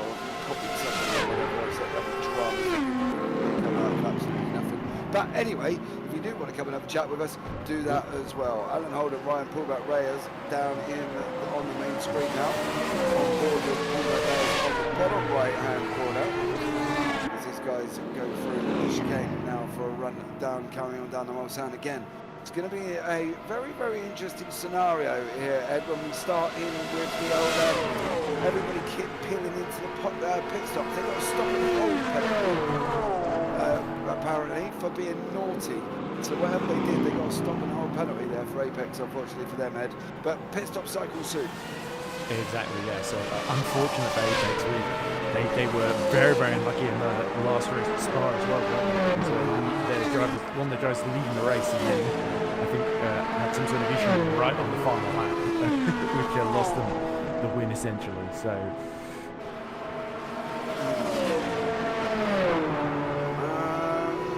Racing, he is part of the Apex team, isn't he? Yeah, he's not in the car at the moment. He's cabin team. He's not in the car. Let's have a chat with him here as well. Axel, can you hear me? Yeah, I can hear you. Hi. Hi, how are you?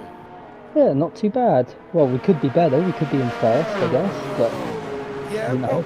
what went on? Tell us how the beginning's gone not so well. Yeah, we had a 50-second stop hold in beginning of the race, so that's why we're all the way back there. And then I think Caven's been struggling a little bit with balance, so we're finding our way. What was the stopping hold for? I think Caven had some long upstanding penalties from previous races, so just one of those. I see. I don't think they should appeal in team races. I think they should go into the next single race. I mean, So you're asking I'm on somebody your who's side. biased. Yeah, you're asking someone who's biased. I mean, I agree with you, but that's just my opinion. Oh, that was a little bit harsh. Ross Smith dishing out penalties at the team here. Yeah. What is I'm it, bro? Ross? That's a George thing. That is all his doing. So I okay. can't comment on that. All right, so that's who I need to grill. Good. I will grill him on that one because I find that a little bit harsh. Yeah, I He's think in the pits at the penalties- moment. If there's single penalties, they should have carried on for the single racing. So watch out, George. I'm coming for you, darling, on that one. Axel, what's the plan then, son? What do we think? How are you going to get on? Well, I mean, the pace in the car is actually not bad, but we just it's just about saving fuel and trying to go long. I mean, Caven's doing a good job with the fuel saving at the moment. So yeah, we're just trying to save what we can from this race. A top even 7 would be super awesome. What do you think, realistically, right? Can you do something? You're obviously not got a Ferrari strategist in the booth, right? Because otherwise you're stuck where you are. Let's be real about it. Sure. Can you do anything? Can you move forward in any shape or form? How would you even achieve that from where you are? Well, I mean, you just got to take it stint by stint and lap by lap almost, right? Like you can't really control what happens to the others around us. We can only control our pace. So it's just about being consistent all the time, and then hopefully the race comes to you, you know, with traffic and all of that stuff. Even maybe there's some incidents that we can benefit from. It's just about trying to run your own race at this point. Yeah, I think that's going to be the thing, isn't it, for Caven at the moment? He's just going to kind of sit there and get his head in the game and turn around and go, okay, this is where I need to be. Are you running to a set time for fuel? We are running to a fuel number, yeah, and Caven has been exceeding that. So really, he's doing a good job on that side of things. Would So like a hold on, loop. he's exceeding it, so he's going too fast. No, I mean exceeding in a good way, like doing better than the fuel nut target. So, Oh, he's for going- saving fuel. yes, yeah, he's Oh, going I thought long. you meant he's just going too fast. He's He's like, going he's like longer. knickers to that one. He's like, no, I'm not doing this time, so I'm going No, quicker. he's doing a very good job there. He's going quite long. The Aston is not great for this track. I think it's a bit too draggy. So we knew we were going to struggle a bit anyway. Oh, right. Didn't fancy changing car then? No. I mean we're loyalists. We'll stay loyal to the car, but it's not an ideal track for it, to be fair. When are you next in the car, or when you jump in the car for the first time? It should be at the end of the next stint, I think. So 40 minutes? yeah, something about that. Yeah. So yeah, fingers crossed it all goes well. Anyway, thank you guys. Take care, buddy. We'll catch up with you soon. Likewise, take care guys. Bye. Right, Maximilian Petrafsky, brake pedal failure, hence he didn't stop. Then we've got a line of anger. Actually want to punch a wall. In his best Well, his car punched the wall. Yeah, he definitely nailed the wall, but unfortunately it was just in a simulator on that one. Ross, that's just frustration in it for Max on that one. Oh, 100%, James. I mean, like, if anybody who's run a race and had it end for some technical issue, I mean, it's one thing if you throw a race away, like, you're mad at yourself and everything, but when it's just taken from you from, you know, the racing gods, you're beside yourself. Especially, I know he's probably feeling very bad for Daryl, because he was not able to get in the car and take over and do his spin or anything like that, so, you know, it's heartbreaking. Yeah, absolutely. He was sitting fucking brake pedal trying to get the car to stop. Couldn't stop at all on that one. George Angelidis now. He swapped with Zachary Chabot. Yeah, Chabot's in the car on that one, so they've got into the pit lane. Lots of things happening at this moment in time. Pit stops going off now. We're in that pit window. Front of the Hypercars. We've got GT3s going to be kicking off. Not just Jesus Christ. on that one. But we'll see how they go. 4 hours and 3 minutes to go here. Ed, we've still got a long old time and lots of racing to develop. Let's hope so. But anyway, yeah, of course. With I think a couple of drivers have gone into bits. So our number 2 Cadillac, that is Jules Lalonde, who's gotten on board now. That was the car that did, of course, have Gutierrez on board earlier. That has pit from the lead. So Lalonde is still getting his bearings out there. I think it was first lap out of the pits was 4 minutes 27, because it was like a 3:36, which was the in lap, I think, previously then. So he's about 7 seconds behind Alan Smith, who's now pit and come out ahead of him. Of course, having kept the driver the same, so it would have been a quicker stop for the 73 then. So it'll be interesting to see how long Kesby can go then. He's done 14 laps so far in this first stint. How long is he going to stretch this? He's obviously got that ground to recover, and he might try and make sure he has fresher tyres than his opposition when he comes out the pits then. How much longer? I don't think he can go generally much longer. I think it might. Ross, is fuel saving a lap at most, isn't it? You think? Yeah, I mean, at this point in the race, you're just trying to do what you can to eke out a little bit of an extra lap, if you can, and not sacrifice much in the way of pace. We actually were just running into that when we were trying to hit our numbers, and I think Voucher said that he was going to come up short by about half a liter. So, I mean, it's very tight to be able to get that out, but when you're talking 3.5 minute laps, 4 minute laps of the GTs, can make a difference. And, oh no, Zach is out. He just had to disconnect. Zachary Chavot has just had a DNF disconnected, unfortunately. That is the end. That is not good unless he can get back in. But for him, George Angelidis, that is a big old kick in the teeth for them guys. On that one, Zachary Chavot is gone.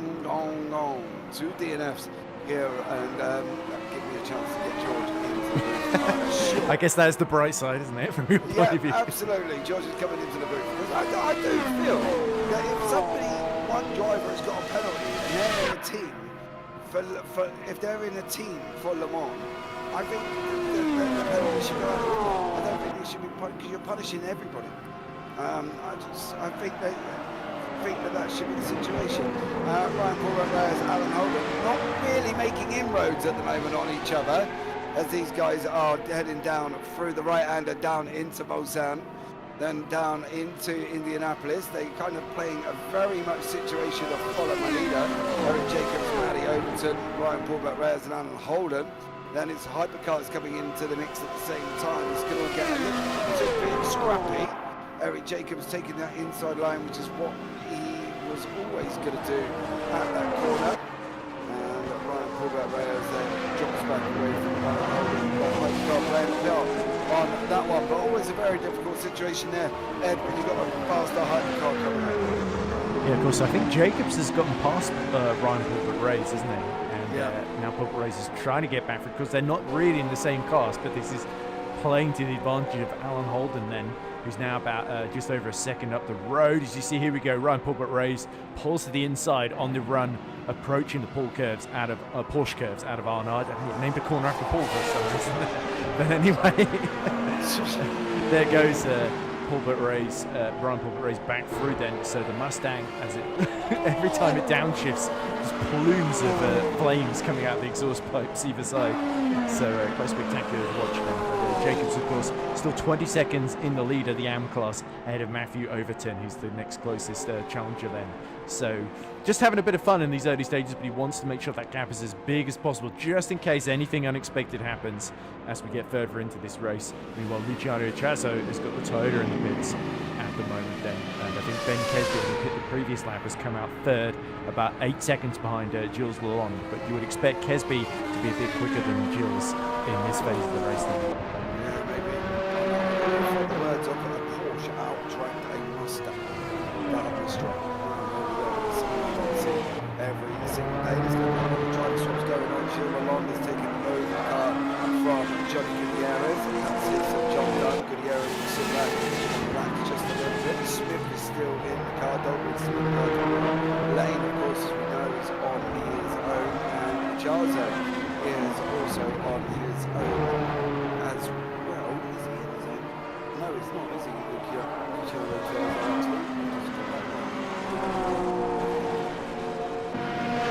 on his own? Can anybody back up? He is, isn't he? He's on his own. Yeah, he is on his own. So Luciano Charlo is on his own. Out on the racetrack at the moment in time.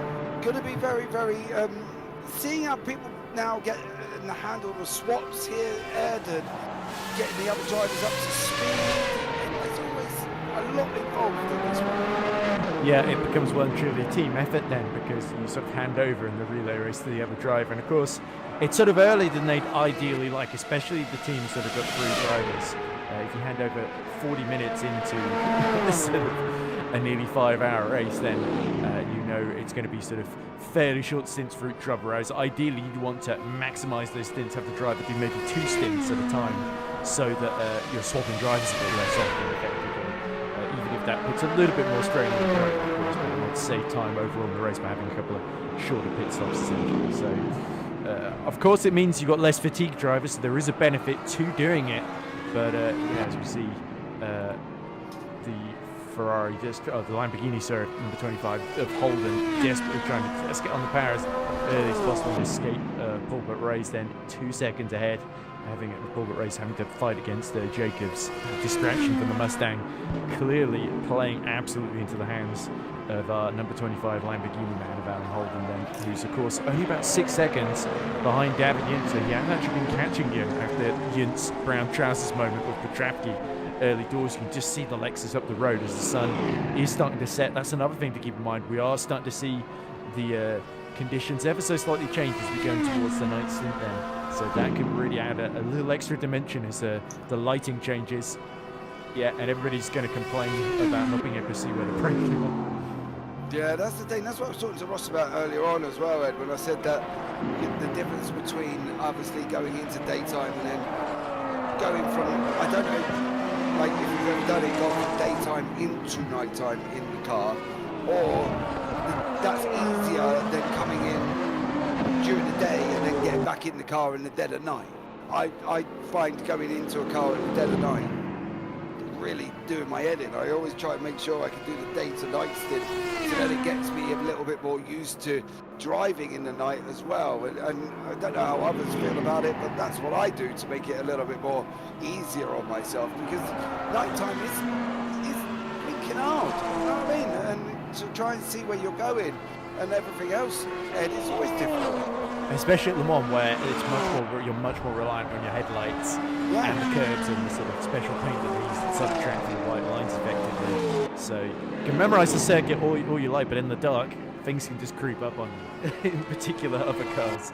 But yeah, it is one of those things you've just got to get used to, and all the best endurance drivers are very, very good at sort of adapting to different conditions. Some may have even done a little bit of practice in the dark, because we're Holden getting very far across the curb, and the Lamborghini not enjoying that one little bit, apparently.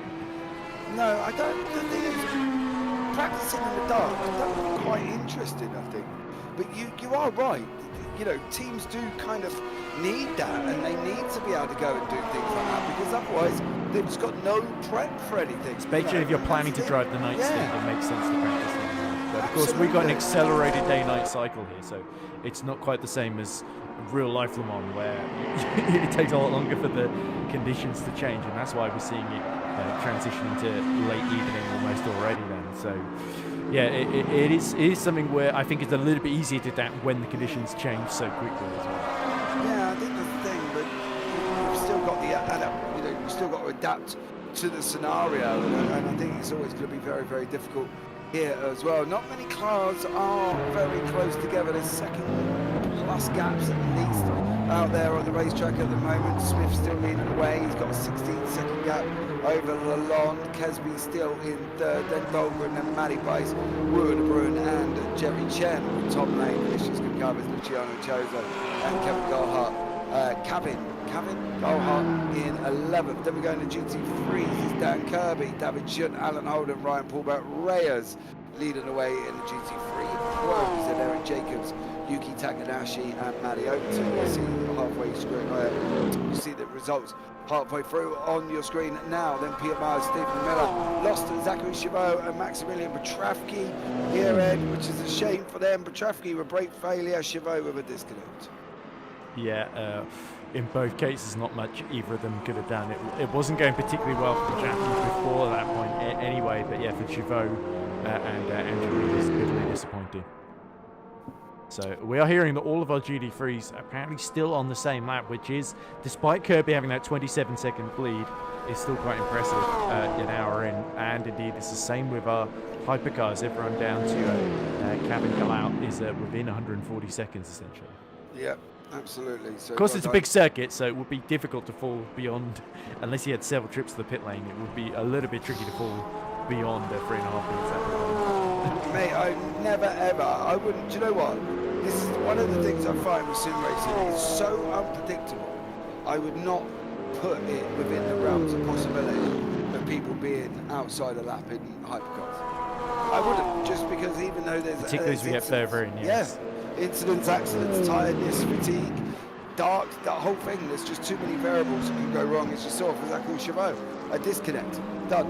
And that was the end of that one. Peter Myers sitting in third in the GT3 AMS at the moment. He's chasing down Matty Overton, who's just up the road. They're half a second apart. They're providing one of the, or if not the closest battle on the race circuit at the moment.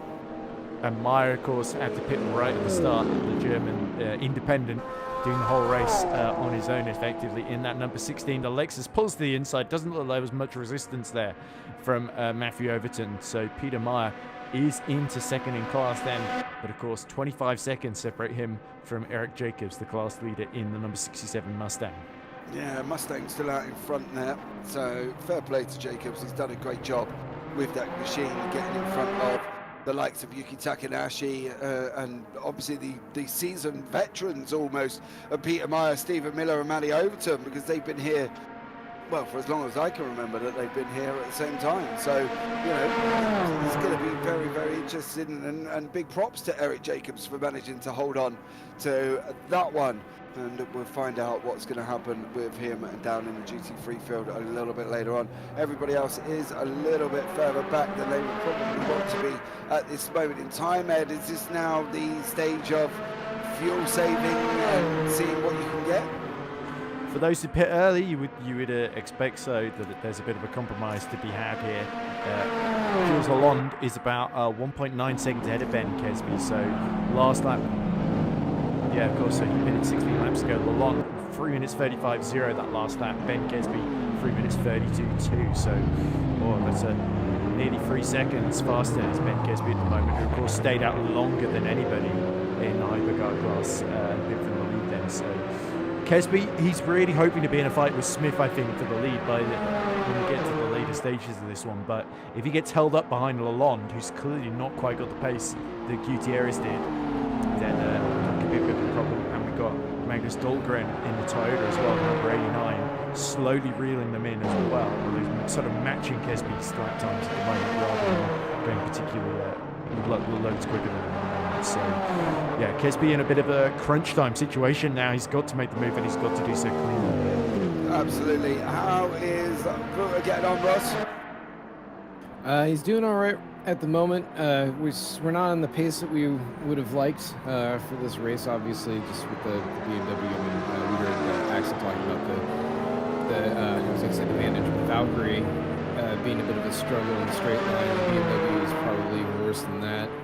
But, you know, he's staying consistent. He hasn't put a foot wrong at the moment. Right now he's sitting in behind Matthew Bice, who's taking over the lead now that Angelides and his teammate are sort of out of it. I just saw some messages pop up saying that they're both trying to get in, and it says both are pending an open session, so I don't think they're going to be able to get back in here today.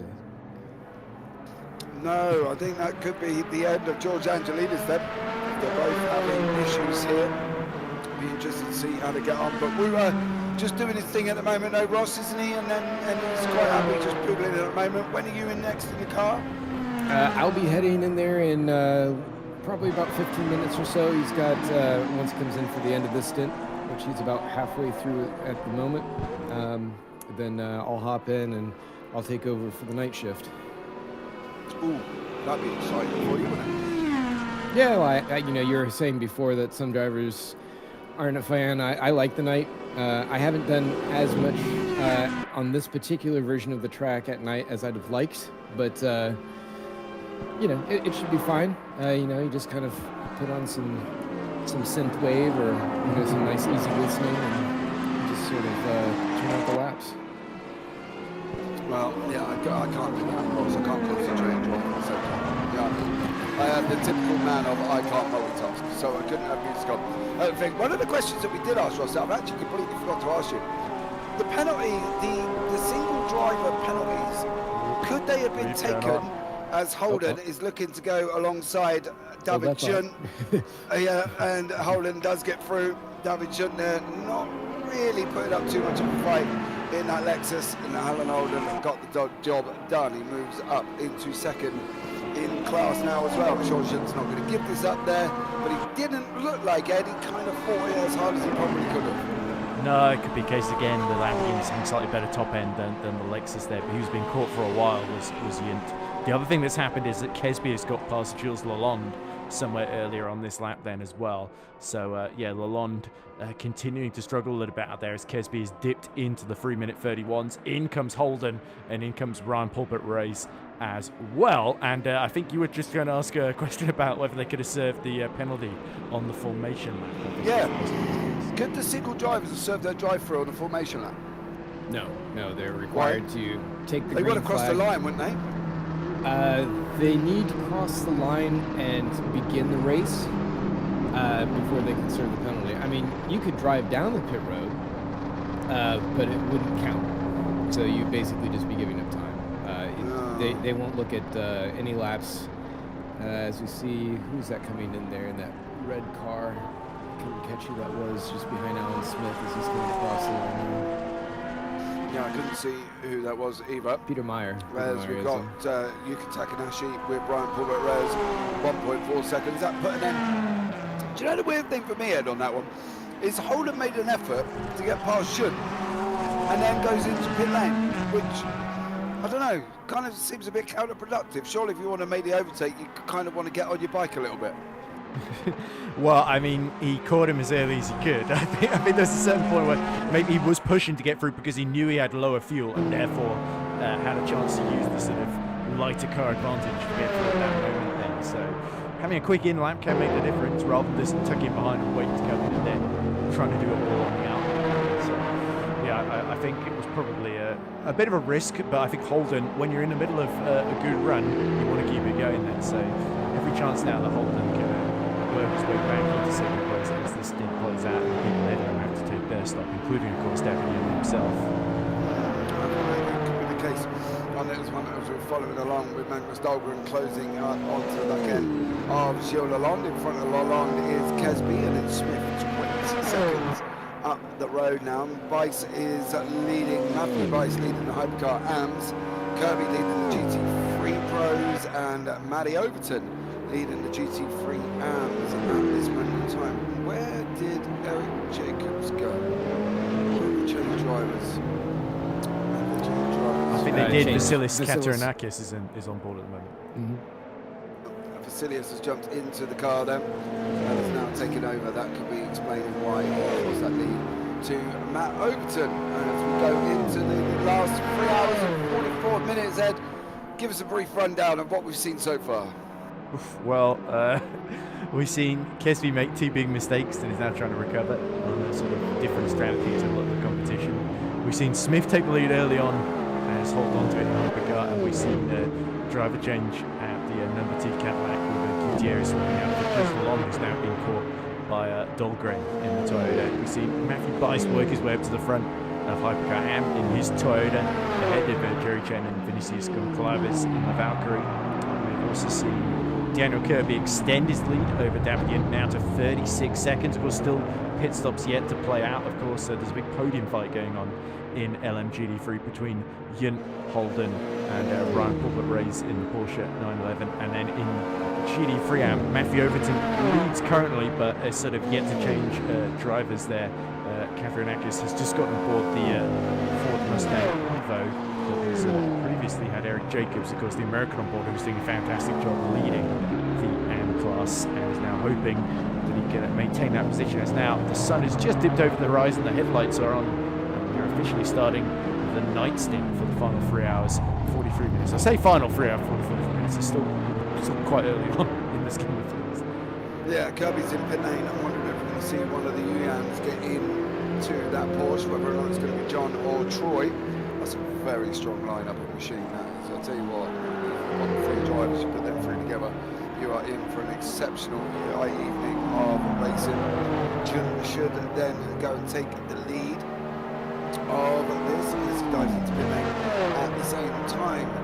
Ross, are you ready, Ross, to give us a show? Are you ready to provide us the action that we're that kind of gonna? pressure. It's not the point, Ed. He's got it. He'll be all right. He can handle it. I mean, he's a big boy. He's a ginger. They can handle anything. Come on, Ross. Are you going to be able to do it? I'm gonna try and not make a fool of myself and not let Voucher down. Let me just put it this way. If you hit a wall or spin the car, you know full well we're going to see it, right? So just sit there and then just think, yeah, James has just seen that. I hope that helps. I don't know if it does, but you know, I'll just do my best and try and keep this thing going forward. I mean, we're not in a terrible spot. You know, we'd like to be able to move up, but I think we just need to be consistent and stay on the tarmac, as I've been told. So See, I thought you would have been just be like, yeah, I'm going to go for it, I'm going to smash it, I'm going to take the car, I'm going to run with it, because you're in with drivers, Ross, that aren't normally at your level, you know. And Dahlgren is catching Jill along, which is what we thought would happen here on the race circuit as well. Ross, surely, just get your head down, son, send it, innit? sorry, I just got distracted as I saw him just take a dive here on Alan Holden going into the Dunlop curves. Miles away, he was fine.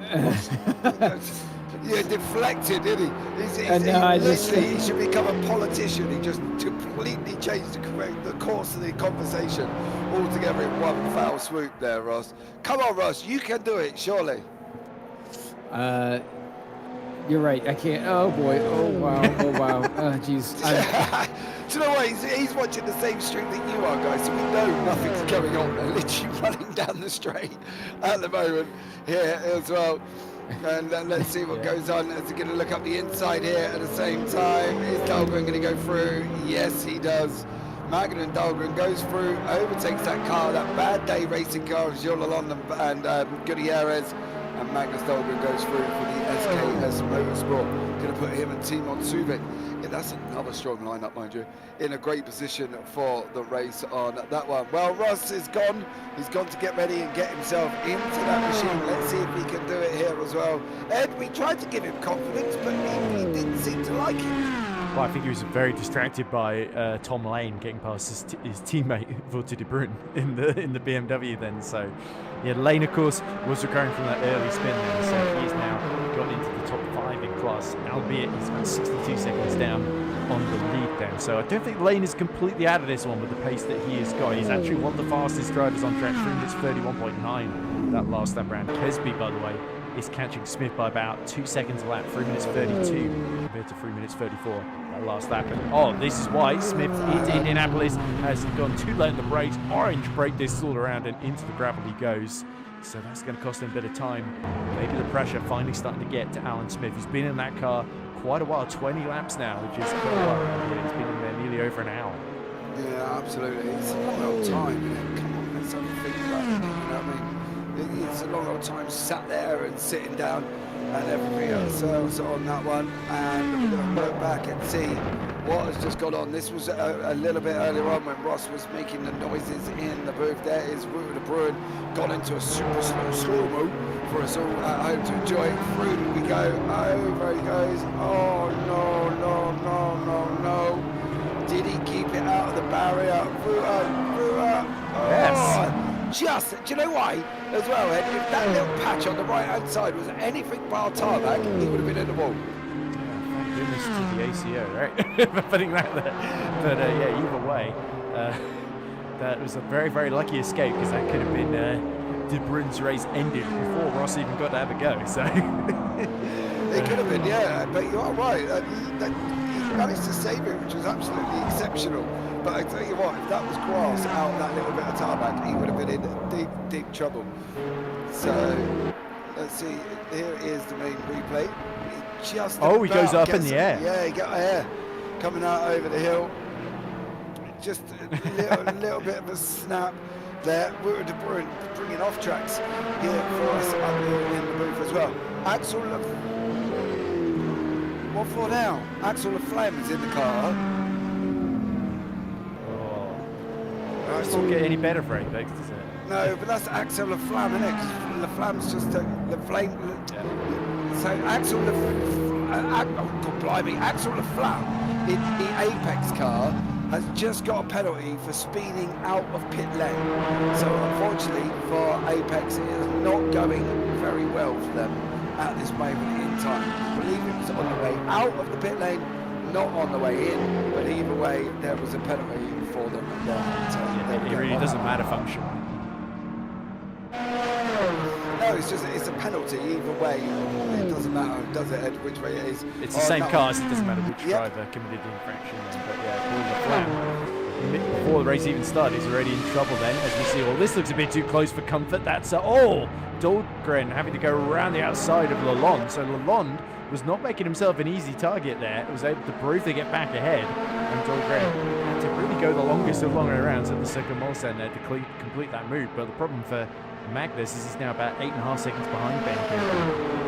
Yeah, that's the choice of fighting, but he had to get that job done. He couldn't really sit in behind Gilles Lalonde for very long. He had to try and get it done as quickly as he can. He's opened up 1.4 seconds, 1.6 seconds from Jerry Chen to Wouter de Bruin, 2.2 all across the field. Yeah, it's probably about one of the closest battles on that one. Matty Overton is back out of pit lane, ladies and gentlemen. We'll give the overlay a bit of a boot.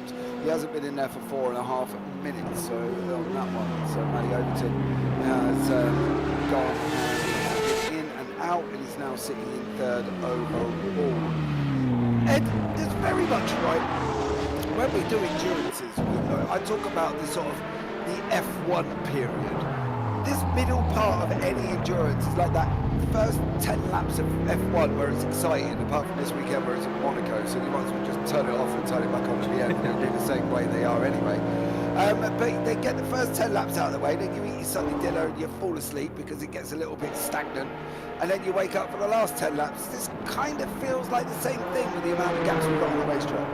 I'm allowed to might be on your own. God knows what can happen. But anyway, hey, it'll be amazing. I just talked to myself. I didn't say it wouldn't be amazing. It's just I wouldn't. It would be a bit rude to ask for many lift off. But anyway, yeah. So it is very much a race everybody trying to control the gaps that they've either built up or found themselves in.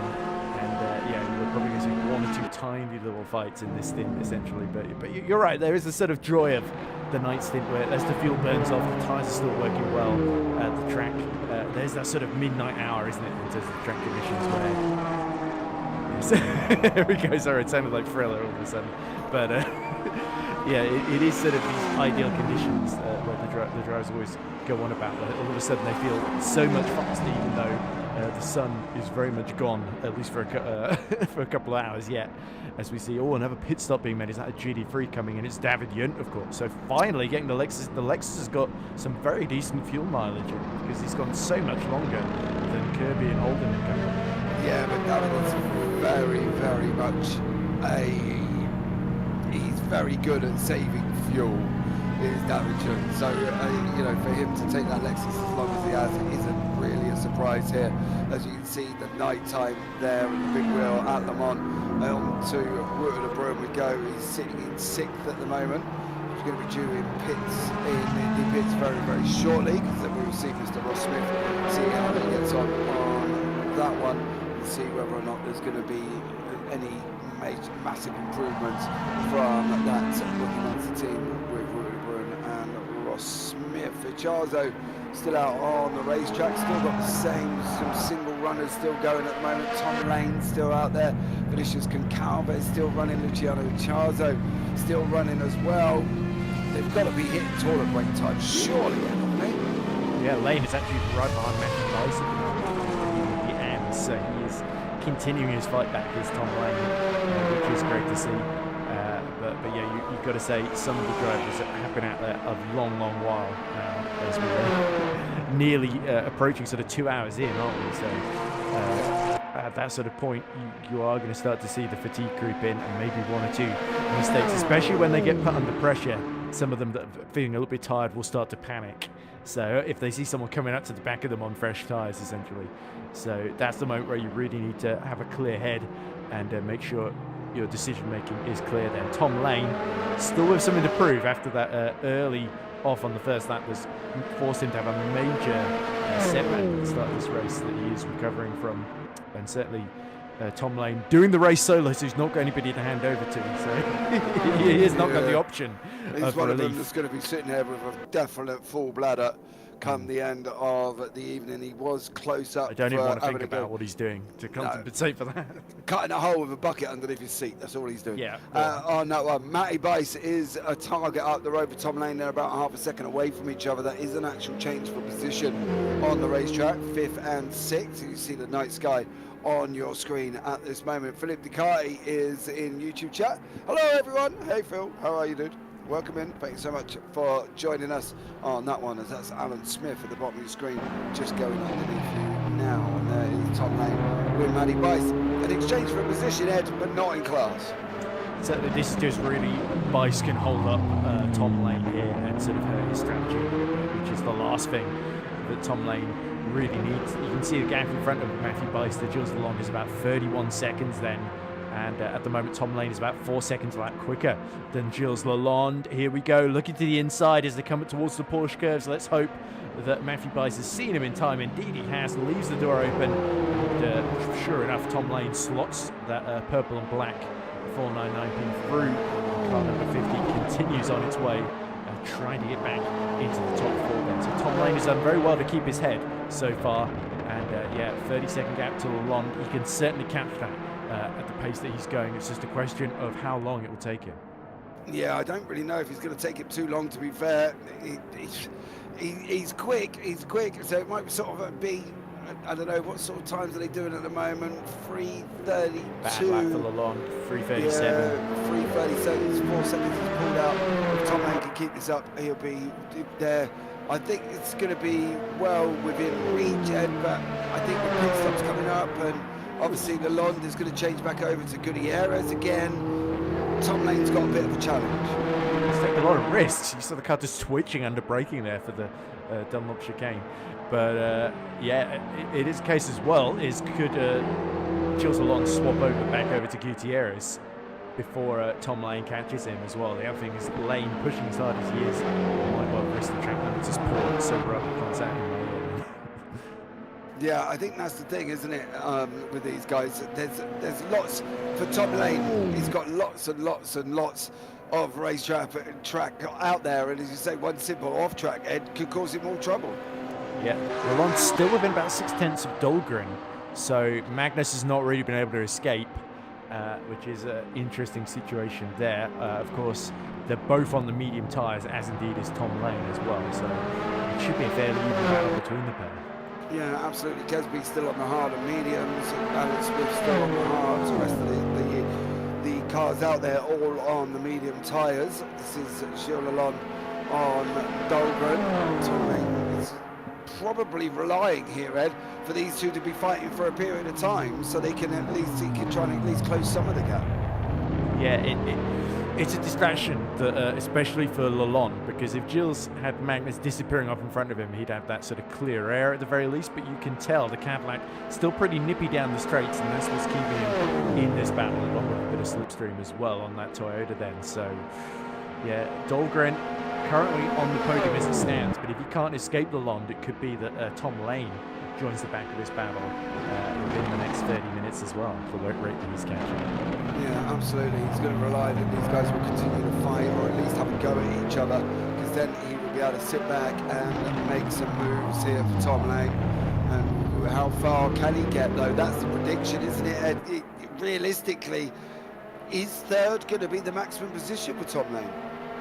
The way it's playing out at the moment, you'd have to say so, because Lane, while he's been very quick, he's not really been exceeding the pace of Smith or Kesby at the moment, and Kesby and Smith just continue to trade. It's been a bit nip and tuck between them in the sort of 331s, 332s essentially, as we now look at Katarinakis, who has reassumed the lead ahead of Peter Meyer, but I think Meyer has been doing making some serious inroads on that lead. Last lap, 4 seconds quicker was Peter Meyer in the Lexus.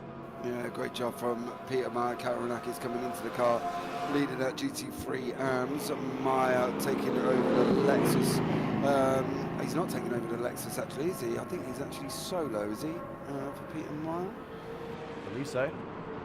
Yeah, he's solo, so Peter Meyer's not actually had to overtake anybody or let anybody else get in the car. He's still out on there, just doing his thing as always, but there is Katarinakis, and just coming through, I think there's Meyer now, just in the background. I believe that's Takanashi in the middle, in that green neon Tron-looking liveried machine in the dark there.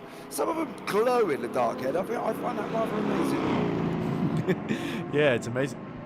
Amazing what the paint properties can do in this game, isn't it? As we see Gilles Lalonde making his first stop, but not the first stop for that car, of course, because they did stop to change drivers earlier. Matthew Byes joins him as well from the Hypercar AM lead, so be interested to see if Lalonde swaps back over to let Gutierrez back in the car, or if Lalonde is going to do a second stint here. Yeah, I wonder if he will. It's hard though, isn't it? Because in theory, the more driver swaps you do, the longer it takes, isn't it? Depends. So Gutierrez is quite a lot faster, and they want to get him in the car as often as they can. So it depends though. If Lalonde's got that sort of endurance, he may be able to make up for it in other ways if he's able just to keep consistent pace without making mistakes. He's done a solid job so far, but they are putting Gutierrez indeed back behind the cockpit of the number 2 car. Yeah, that's another swap for them guys up there in 6th place. Don't forget they were battling it out at the front at one point. Gutierrez still got the fastest lap as well. Yeah, Gutierrez still holding on to the fastest lap for 28.406. I think he's the only one. He is the only one in the 28s at the moment. We had 29 from Alan Smith. So good job from all of them guys over here. And down there is Peter Meyer as he's chasing down Katarinakis. 5.3 seconds out from Peter Meyer. Last time out did a 4 minutes 0.5, and the Katarinakis at 4:04.26 at 4 seconds. If he closes up that gap every single time, then it's going to be there soon.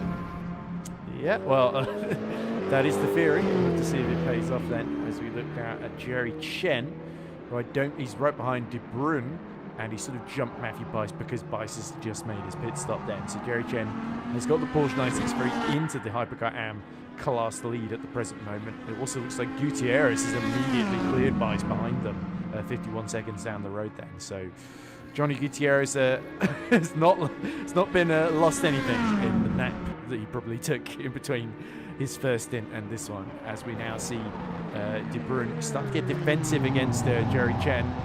Again, it's another distraction that De Bruyne in his brightly coloured Rookie Monsters machine could have done without. Yeah, it was mentioned earlier on that Axel Laflamme has taken over the car for the Apex boys on that one, but De Bruyne is going to have a bit of a mission here with Jerry Chen. Chen is no slouch in the car. Peter Meyer is definitely catching up in the GT3 AMS for catching Takanashi on there. So that's going to be a battle that we'll keep on with very shortly, and closing in on Katarinakis at the same time. He's 3.8 seconds back at this moment. So we're sort of in this stage, and we've got sort of a little bit of a, not a pressure cooker, but kind of a boiling pan. You know, we're just starting to simmer and we're starting to get a little bit hot, aren't we, at the moment, before we go into the real fireworks with the bubbles. Okay. I think we'd get a whole recipe ready in the background, are we? But either way then, yeah, the Takanashi trying to overtake Katarinakis, and that could really open the door for Peter Meyer, who's catching both of them effectively. But of course, Yuki Takanashi and Katarinakis are not really in the same race here, but it is 911 versus Mustang versus the Lexus, catching both of them then. So can the 999 bright blue and black Tron car make an impression here on Katarinakis, or can Katarinakis hold on, because that can improve his chances of holding off Peter Meyer. Dahlgren is also now coming into the pits, I think responding to the stop by Suvic jumped in the car there, Ed, as well. For Dahlgren, so Timon Suvic jumping in the car. Yeah, driver change as well. Would it suit? This is a question at the moment then. While we're looking at this with Kataranakis and Yakanashi, do you think that although Yakanashi has been 3 seconds quicker than Kataranakis last time round, it would actually suit Kataranakis to let Yakanashi go? I think from Yuki Takanashi's point of view, he just doesn't want to give him the option. But he would just lose a lot of time if he's trying to fight into the corners. And either way, the indecision is playing into Maya's hands here, because he can see that Kataranakis is trying to defend into the braking zones ahead of him. So yeah, game volume, a little bit of a hint in YouTube chat. Game volume is too loud compared to the announcer chat, by the way, for our producer in the background. So I'm sure he'll get on that one and sort it out. Here comes Takanashi now. Is he going to have a go at Kataranakis? There is Peter Maya. They've got a hypercar coming up behind him as well. Can't really see that because it's dark. There goes Takanashi through. Now for Kataranakis, an important moment here, Ed. Does he go with him? Does he hold him or what? Peter Maya goes, I don't know if he lost where he was going there, but he ended up on the grass on the right-hand side.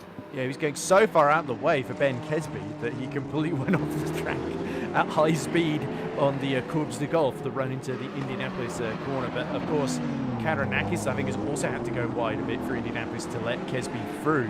So now it's a clear run for Peter Meyer here, exactly what the German would have wanted. This is playing absolutely into his hands. Yeah, absolutely. He's now 4 tenths back. He was 3.6. And that one little hypercar has caused a little bit of drama for Kataranakis. It's going to be a battle for the GT3 AMs here. Hold on to your hats, ladies and gentlemen. Meyer was quicker last time out, 4 minutes, 0.1. Kataranakis on a 4:03.1 is going to be surely Peter Meyer going to be able to get through here, Ed, isn't he? Even towards, well, he ain't going to get him towards the end of this lap, I don't think, but down the Mulsanne next time out, he's got to be there. Surely, if he positions himself well, he's got an excellent chance. Alan Smith now comes into the pits from the lead. Interesting, by the way, because the Cadillac team, with Gutierrez getting back in the car, they've come out about 25 seconds behind Timon Suvic in the Toyota that, of course, pit after them.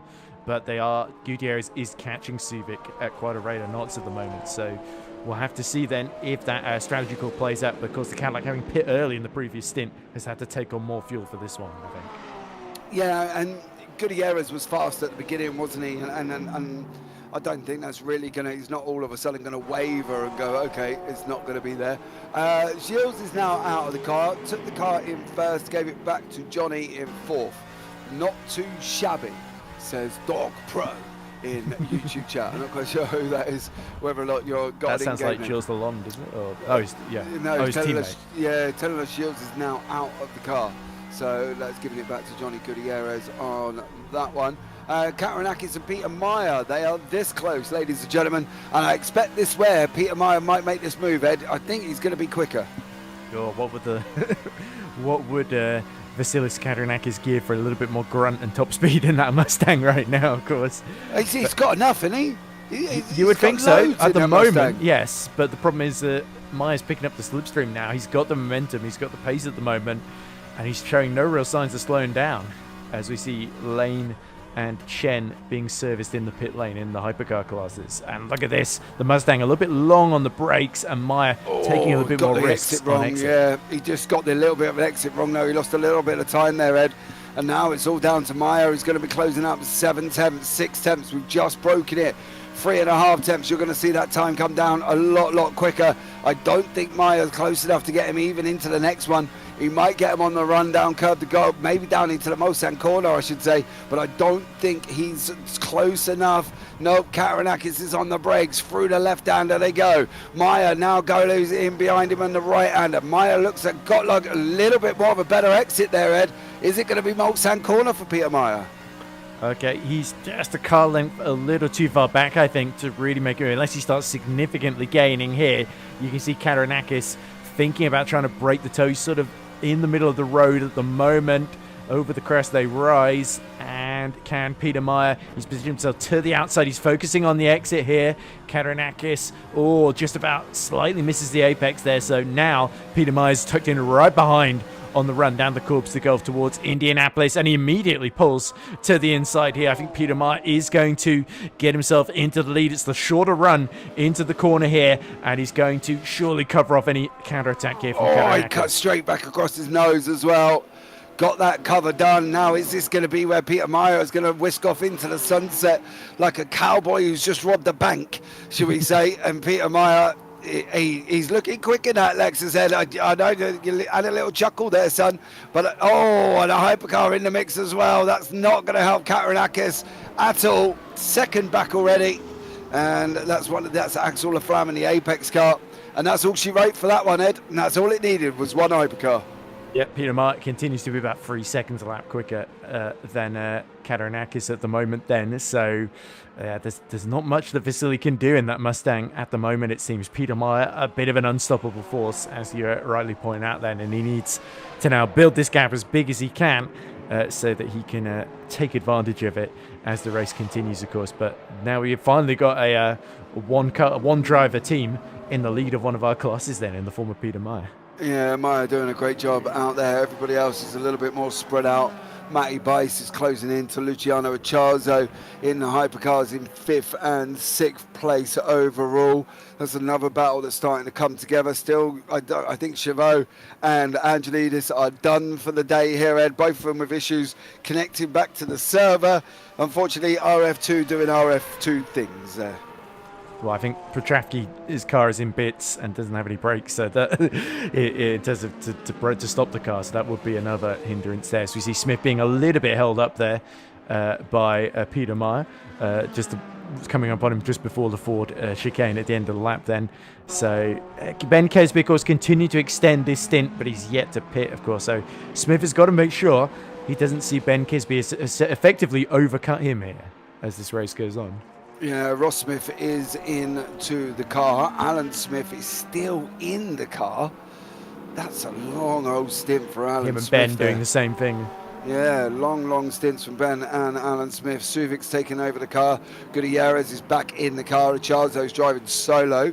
Matty Bice is not. He's got the brothers with him. Lane's driving solo. Smith, of course, taking it over from Wood Bruin. So great job from all of these guys currently as they continue the race down here once more. 3 hours 16 to go, Ed. Where are we now? What do we think we're doing? Just sort of, what's the general strategy from these drivers at this point? Is that your question? Okay, well, I think... No, give me 2 seconds. Sorry. I'll be back in 2 seconds, Ed. You all right for a minute? Yeah, sure thing. Right. So where we're at the moment is we are just closing ever so slightly on a half distance with 3 hours to go in this 4.8 hour of Circuit de la Sarthe. And Ben Kesby, of course, leading by 40 seconds, but Alan Smith on fresh tyres starting to cut into that advantage. It was half a second quicker in the first sector alone. We've got Timon Suvic on board the number 89 Toyota. That, of course, is the SKS Motorsports machine. So it is British Turkish Racing leading Craven Racing, leading SKS, although we believe it's going to be very tight when Ben Kesby eventually pits the BTR car. Timon Suvic for SKS Motorsport. Third, Johnny Gutierrez is 4th and starting to catch some of the drivers. He's about 10 seconds behind Suvic at the moment. Luciano Acciarzo, I think, yet to pit in this stint, but running the Toyota a bit long in 5th. We've got Tom Lane in 6th in class, with Ross Smith about 25 seconds behind him. And then we've got Axel Laflamme, who's still on the same lap as the drivers ahead, but a bit further back. He is about, a good nearly 100 seconds down, I think, on the next, on Ross Smith, essentially. Then in our Hypercar AMS, we've got Matthew Bice for Trash Panda Racing, leading Eric Moynet for Curie Mistral, who's just gotten on board. That car has Moynet. Vinicius Goncalves is 3rd in the Valkyrie.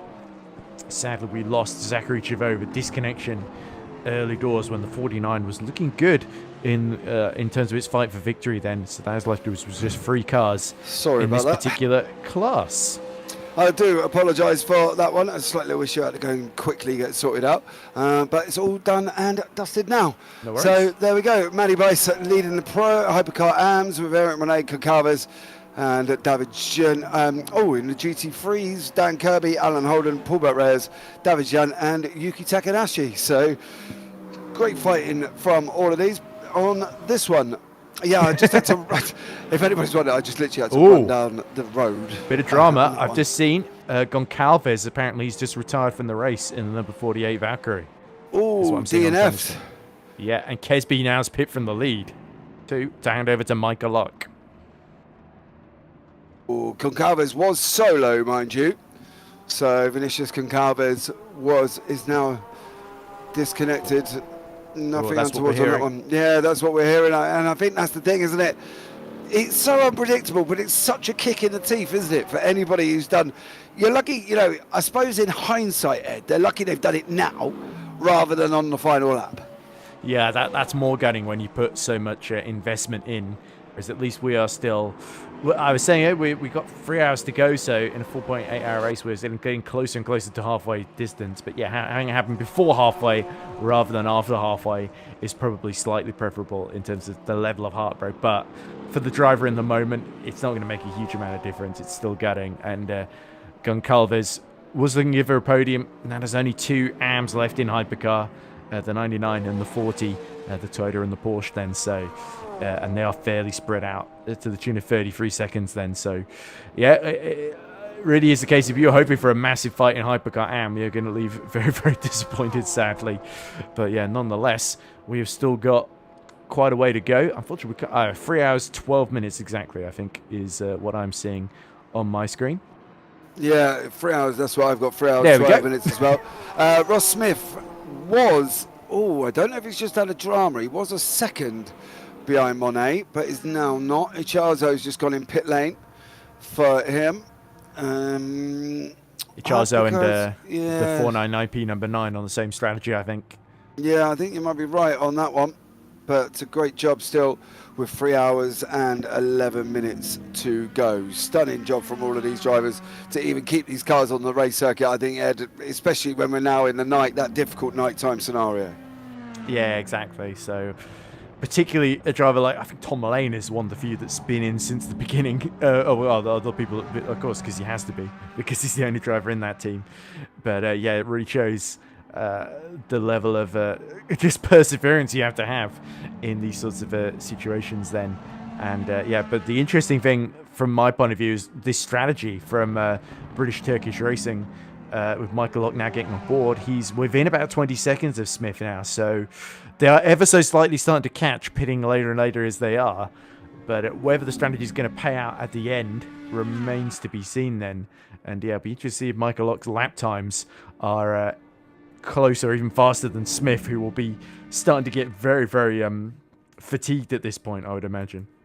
Yeah, I'm surprised he hasn't changed over. I am shocked by that with Alan Smith, because he has got Smeraldi and Gashoven, so maybe they're trying to keep driver swaps to a bare minimum, and the other two should be jumping into the car this time around, I would have thought, because otherwise poor old Alan Smith has been in for an absolute country age. And I don't think there's a rule about the percentage of the endurance race you have to do in this, is there? In terms of if you have, I guess they all just have to have a go at some point, right? I thought minimum drive time 30% for 2 drivers. If you've got 3 drivers, they've got to do 20% each. Okay. So they might be backloading that at maybe the this 73 is team. Yeah, maybe this is Smith's last stint before he hands over the last 3 hours, because they'll do an hour and a half each for the other 2 drivers in his team. So that might be what they're playing at the moment. Yeah, well, it could be they really just want to maximize the lead they have before putting Gashoven and Esmeralda into a sort of leading position in the race, which can be quite daunting as well, especially if you've not been in the car all day up to that point. But yeah, no, I completely agree. Smith is not giving this up very easily. He's almost clinging onto it there. Gutierrez is closing in on 3:29.0 for Gutierrez. On the screen at the moment. So you're watching Johnny Gutierrez drag that car back here, and I think I'm not putting it past Gutierrez to get Suvic. I don't think he'll get Locke. I think maybe it could be third at the most for that team with Gutierrez in it. But you'd never kind of say never, as he is now tucked in right behind Timon Suvic as he goes past. That's the leading Peter Meyer. that's Peter Meyer, isn't it, in the Lexus, as they're going to go running onto the Mulsanne one more time. Gutierrez so fast here. Yeah, he was about 7 seconds quicker than Suvic the previous lap. Just absolutely lighting up Circuit de la Sarthe. Look at the run he's got out of Tetra Rouge. He's going to get alongside. Never mind slipstreaming. He's just going to go clean around the outside of him, is the American in the Cadillac Denso. Timon Suvic didn't even know what hit him there. Johnny Gutierrez back into P3, and now he is about 28 seconds off of Michael Locke. Suvic, though, has he decided to tuck into the slipstream strategically here? He's going to stay in play a little bit. Gutierrez will have to hope he can pull away before the Toyota can fight back here. Yeah, he's just opened up a little bit of a time, nearly 9/10 to a second in that chicane. He's going to now bolt on again. You've got Takanashi in front, giving the draft to Gutierrez as well. Not that the Cadillac seems to need it here. And he pulls out once more, top speeding at the moment for that Cadillac. Gets that second mark over Timon Suvic. If he can make it through this chicane, Ed, without any form of drivers, I think Suvic didn't make it past Takanashi. Job done. Job done for Gutierrez. Suvic didn't make it past Takanashi, still not made it past. You just see him in the background pull out their head, and that is a case of catching traffic at a horrible time. Indeed it is, but wonderful for Gutierrez then, and he's gone from being at 29 seconds behind to 25 seconds behind Michael Locke then. So the pace that he's got here, he could make a real headache for British Turkish racing here in their strategy. Yes, I think you might be right for Gutierrez, and I don't think he's going to be letting up anytime soon either. That was the closest battle on the racetrack. Everybody else a little bit more spread out. DNFs here. Vinicius Goncalves just disconnected. Zaku Chavot disconnected and not able to get back into the session. Maximilian Petravki with a spectacular brake failure, if you haven't seen it. And he went and terminated the chicane and straight into the wall, unfortunately, for Petravki. So Gutierrez there seems to be having a luck of the draw with traffic. Clears that Lexus. Job done for him. And Gutierrez again now motoring on his way. Can he get? Surely he can't get Michael Locke, can he? Wow, I think at the pace that he's got, he's going quite a lot quicker than Michael Locke at the moment. But I think Michael Locke has only just gotten on board, so it's difficult to really judge what his pace is, because it was such a long stint for Locke's teammate, wasn't it, at British Turkish Racing, which of course was Ben Kirby, we know was the pole sitter and is incredibly fast then. So if Locke can get anywhere near that, he might stand a chance. But Gutierrez is a bit of a danger man here. As I said, I think if he can just catch before Locke starts to get up to speed, then yeah, there's every chance they could at least on the road at least get into P2. But of course we know Gutierrez will have to hand back to his teammate Lalonde at some point later in the race then, so it could swing back the other way. Yeah, we'll see how that one goes as we're coming into the final 3 hours in the race. Of course, there is the night sky of Le Mans. Let us know what you're up to in YouTube chat. Obviously you're Saturday watching the racing, but is anybody catching anything else, or having a good Sunday? Entertain us, ladies and gentlemen. Keep us alive or awake in the booth during this period of the racing, where it just kind of dies down, fizzles out just a little bit here, Ed, as well. Yeah. Did I hear a seagull? Anyway, I must be hearing things. No idea what it was. I don't even know what that kind of bird impression was there that we had in our ear. Yeah, I think I might be losing it. Anyway. Yeah, had to happen sometime. But anyway, feeling like I mean, we just see a move. I don't know why Paul is getting bored. But, yeah. So Gutierrez continuing his rise through the order, went about 6 seconds quicker than Michael Locke that previous lap. Locke in the 3:38s and starting to fall away well and truly from Alan Smith. He's gone from being about 17 seconds behind to about 35 seconds behind. So yeah, that's weird. It can just really be the difference in pace between the teammates, and when there's that much pressure on you, it's difficult to sort of get up to speed, especially when you keep coming across traffic at the worst possible moments as well. So there is a little bit of misfortune, no doubt, at play as well. But yeah, certainly, when you know you've got to get it together, that can be the most difficult situation, especially when you're fighting for the win, essentially, in the top class there. As we see, Smith risking it over the curbs. He had to get very late on the brakes into Indianapolis there, but the 73 still looking fairly settled at the moment. Meanwhile, just taking a peek at the progress of Ross Smith. He's about 5.8 seconds behind Monet. But Ichazo, who's pit fairly recently, is starting to catch him. 3:36 last lap round. I think Ross Smith is lapping quite similar to Locke at the moment in the sort of 3:38s. Yeah, he is. He's cut the track somewhere, so he's invalidated that last lap as Ross Smith. Yeah, unfortunately for him. But he did say, you got to give him props, because he did notify us that he didn't have a lot of practice and he's likely to be slow. They're sitting in 8th for the minute. He's ahead of Ichazo, ahead of Axel Laflamme, 6.5 seconds away from Monet. That gap was closer at one point, but unfortunately now it's not here. So unfortunately for Smith. But at least he was honest, though, Ed. Yeah, I mean, it tends to be the best policy, doesn't it? In that situation, rather than claiming you're going to blow everyone away and then you're a couple of seconds slower than you said you would be. Yeah, so it is better just to keep the expectations low and hope that you can maybe exceed them rather than making expectations way too high, under-delivering, and then looking a bit silly. Yeah, I think Ross was being realistic. That's why he was avoiding me trying to say to him that, come on, son, you can do it. And I don't. Well, as I said, you were putting more pressure on him, so now he's got an excuse. You were telling me that I was going to blow everyone away, so he's not made any major errors yet, though. So we'll see. Maybe. On that one, maybe for Ross that's the case, as long as he keeps it on the racetrack. Gutierrez 3:28.406 fastest lap, 3:32.141. Vinicius Goncalves has got the same issue as George, which is basically disconnected and can't get back into the session. So unfortunately for Goncalves, that's his run going to be over and dusted here as well. Who do we think's in the good position here, Ed, at the moment? Whoa. You would have to say Smith and the number 73 Craven Racing team. Obviously, we yet to see Hubert van Gasserven or Alessandro Smiraldi get on board that car. Even did they are still taking part, and Smith just hasn't. Well, Smith hasn't served the penalty, so one of them will have to get on board at some point, you would think. But yeah, he's built such a big lead that it's looking good at the moment. But I still think Gutierrez will be fascinating because he is rapidly catching the back of Locke. The gap's now 17 seconds then, and continuing to close as Gutierrez consistently in the 3:31s and 3:32s at the moment, which is quite impressive at this late phase of the race, even though he did do a stint earlier, had a break, and now has come back.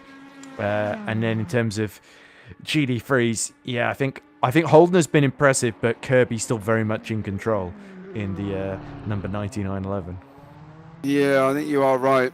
I think I don't see anybody else beating Kirby, to be blatantly honest with you. The podium fights, I think, are more. There's a bit more. It's a bit more open, but the lead ones, with the exception of maybe the lead hypercar class, where our top three, it's a little bit tricky to call because there's still so much to play out here. Smith hasn't changed drivers yet. Locke is still trying to find a bit of pace, and I think invalidate that last lap too. So he's really feeling the pressure from Gutierrez, who's gained about 3 seconds since I last talked about him a minute ago. So yeah, Gutierrez just continuing to soar. Flying, dude. Gutierrez is literally flying. He's getting about a second per sector. Yeah, I remember the famous line, "It corners as if it's on rails," talking about a Lamborghini Countach in a very popular film from a long time ago, if anybody remembers. There you go, a little bit of a challenge. Where did that line come from? Let me know in the YouTube chat there if anybody wants to have a go and tell me what film. Any ideas, Ed? Oh, from a long time ago. It must be from the 80s, I would assume, if it's the Countach. 80s, 90s. Paul? Wait for him to respond in my ear. I'll tell me if he's got it right. Left breath. Oh, is he Googling? He's coming back to me, but let me know. Yeah, there was a famous line said by a famous actress who turned around and said, "The car corners as if it's on rails." So there we go. Let me know which one that is, and if anybody can think of that one. Axel Flam is in pit lane, and that he will go in with that car, of course. And whether or not he'll change drivers, we will find out very, very shortly. But Ross Smith, Luciano Acciarzo, Ross in 6th, Acciarzo 6 seconds back at the moment in 7th place. Just broken under the 3-hour mark here, Ed. That's going to be a relief for some of these drivers. A little bit one step closer to the end, as Paul seems to agree with you there. But yeah, of course, it means that Alan Smith, of course, will know he's done the lion's share of his stint so far, and he just has to keep lapping. His last lap for Smith, 3:31.3, so he's responding well, actually going quicker than Gutierrez that last lap then. So it is turning into a fight for second rather than a fight for the lead, the way Smith is sort of playing them out at the moment. But of course, as I said, we don't know what the pace of his teammates is, so there's that big question mark hanging over the Craven Racing team. Who's going to take over from Smith, and how quick can they go, and will it be enough to beat the pace? That is the other question as well, although it is still the gap has stayed about the same between Bice and Monet in the Hypercar AM class. It does feel like Bice has got the legs on Monet at the moment, but Bice, I think, yet to change driver at that team. So who's Bice's teammates? He's got two, hasn't he? Yeah, Steve and Mike. Matt. Steve and Matt, yeah, sorry, both brothers. He is Matt, so Mike, you're right. Mike and Stephen, I mean, they're all brothers. And I think I can never remember. They're related, that's for sure. Yeah, I've had this conversation loads of times, and I should just write it down somehow on that one. Monet's now losing time. He's 36 seconds back, was 33 not long ago. Smith's DNF'd. Oh! Well, we've just cursed that, haven't we? That's awful. Oh, no. Awful. And it's blown the race wide open. Oh, Alan Smith, DNF'd. Brother. Oh, well, whether it was disconnection or whether he had some sort of accident, I suspect with how quickly he DNF'd, there wasn't him dropping down, losing time or anything, so it must have been a disconnection. So that's our third one of the race then. And they've got to hope then that one of the teammates is around to take over and at least salvage something from this. They may go a lap down, of course, in the process, but is Van Geshoven or Smiraldi available then? One of them's got to be, otherwise Smith's just done all that work. Alan Smith's hoping he's got them on speed dial. Yeah. Wake up, it's your turn now. I thought we had another half hour. Nope, you're in now. Oh, no, because that's, oh man, that is cutting very, very close here. So it seems like he's had the same issues, but we'll find out, I'm sure, as Michael Locke inherits the lead. How long for, though? Gutierrez 5.5 seconds back here, Ed. Fastest middle sector of the race for Gutierrez, 1 minute 20.3. That alone was over 3 seconds quicker than Michael Locke in front of him. So Gutierrez is on a bit of a magic carpet ride, and Michael Locke will have to get defensive here, surely, because now he's not fighting for second, he's fighting for the race lead.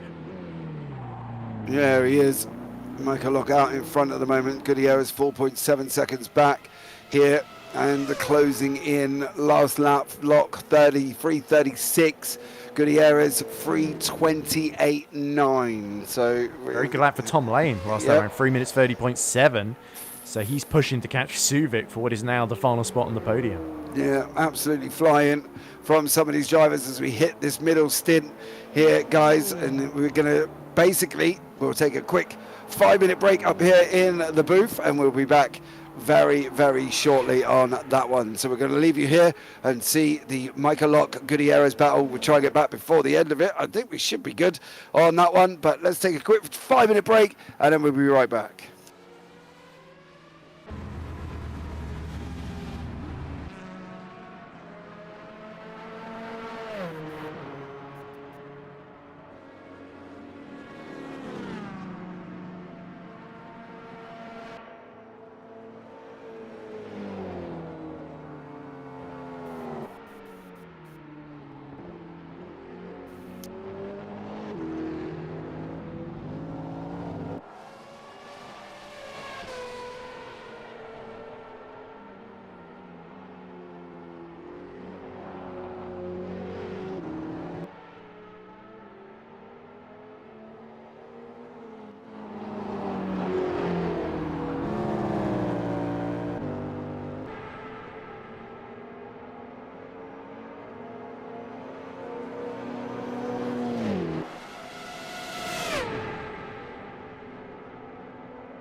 on Michael Lock for the lead then. Sorry to butt in suddenly. Still at the 4.8 hours of Le Mans. We're just waiting for James Parfitt to get back from his break then. But now with a load of drama here. So Michael Lock loses the lead to Johnny Gutierrez at the second Mulsanne chicane. Johnny Gutierrez continuing to fly, and he's gone from basically 4th position into the lead in this stint then, with of course the sad elimination of Alan Smith with more connection issues blighting our 3rd driver of the race that has dropped out due to that reason. And of course Johnny Gutierrez working well on the medium tyres, Michael Lock using a mix of hards and mediums then.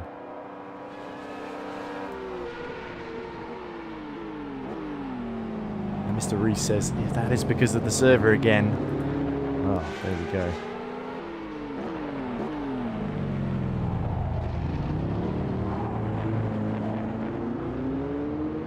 Two hours and 52 minutes to go.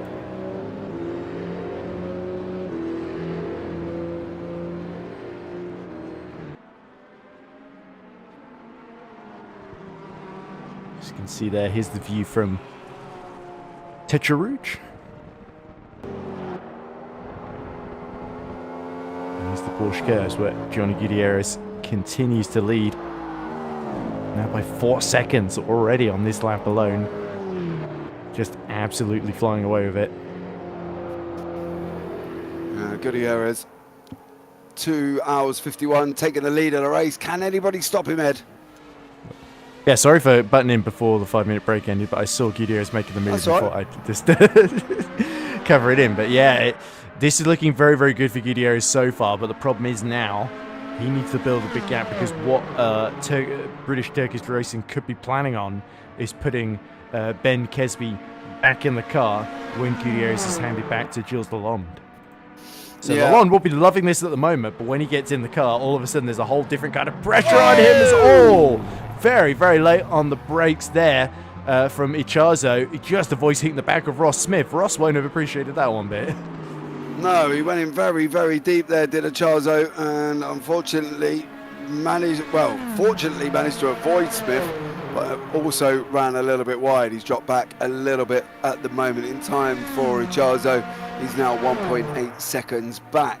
As I say, list of DNFs: Alan Smith, Calves and Zachary Chavot through disconnections. Maximilian Petrovsky is also there. We've got Smith in the waiting room. I'll bring him in to the booth and have a chat with Mr. Alan Smith. Alan, what happened? Just lost connection. Just lost connection coming through the second Mulsanne. Second Mulsanne chicane. But yeah, it was going very well. Those hards, I was dragging the life out of them, but it was still holding on. How was the deterioration on the hards?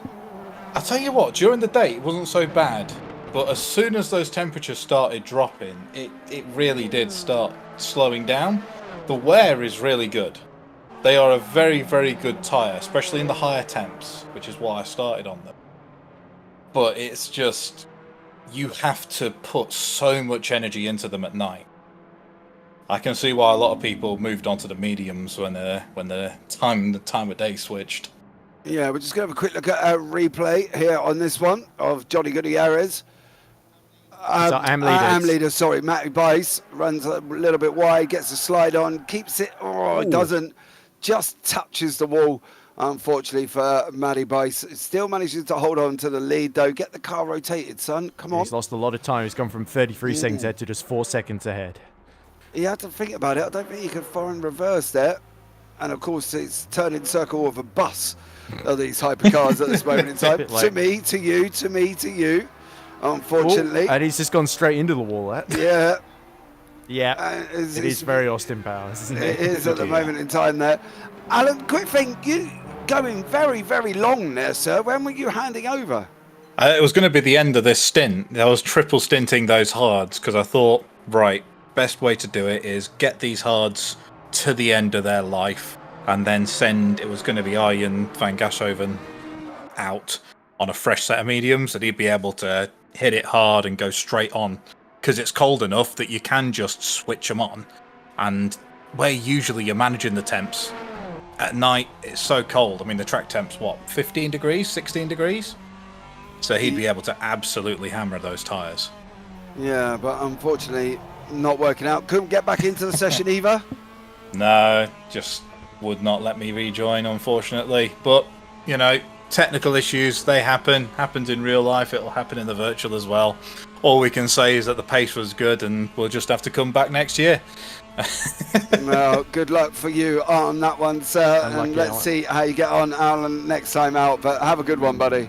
No worries. Thank you very much. Yes. Right, that was Alan Smith there. We've also got Jerry Chen in the waiting room at this moment in time. He's teamed up with Eric Monet. Gutierrez in pit lane, so we'll see if there's a driver swap there. Let's have a quick chat with Jerry Chen. We'll pull him into the booth and have a chat with him, and he can let us know how his team are getting on. Jerry, welcome in, bud. Gentlemen, how are you doing? I'm doing very well, mate. How are you? Good, good. I just saw on the YouTube that Matt had a little spin.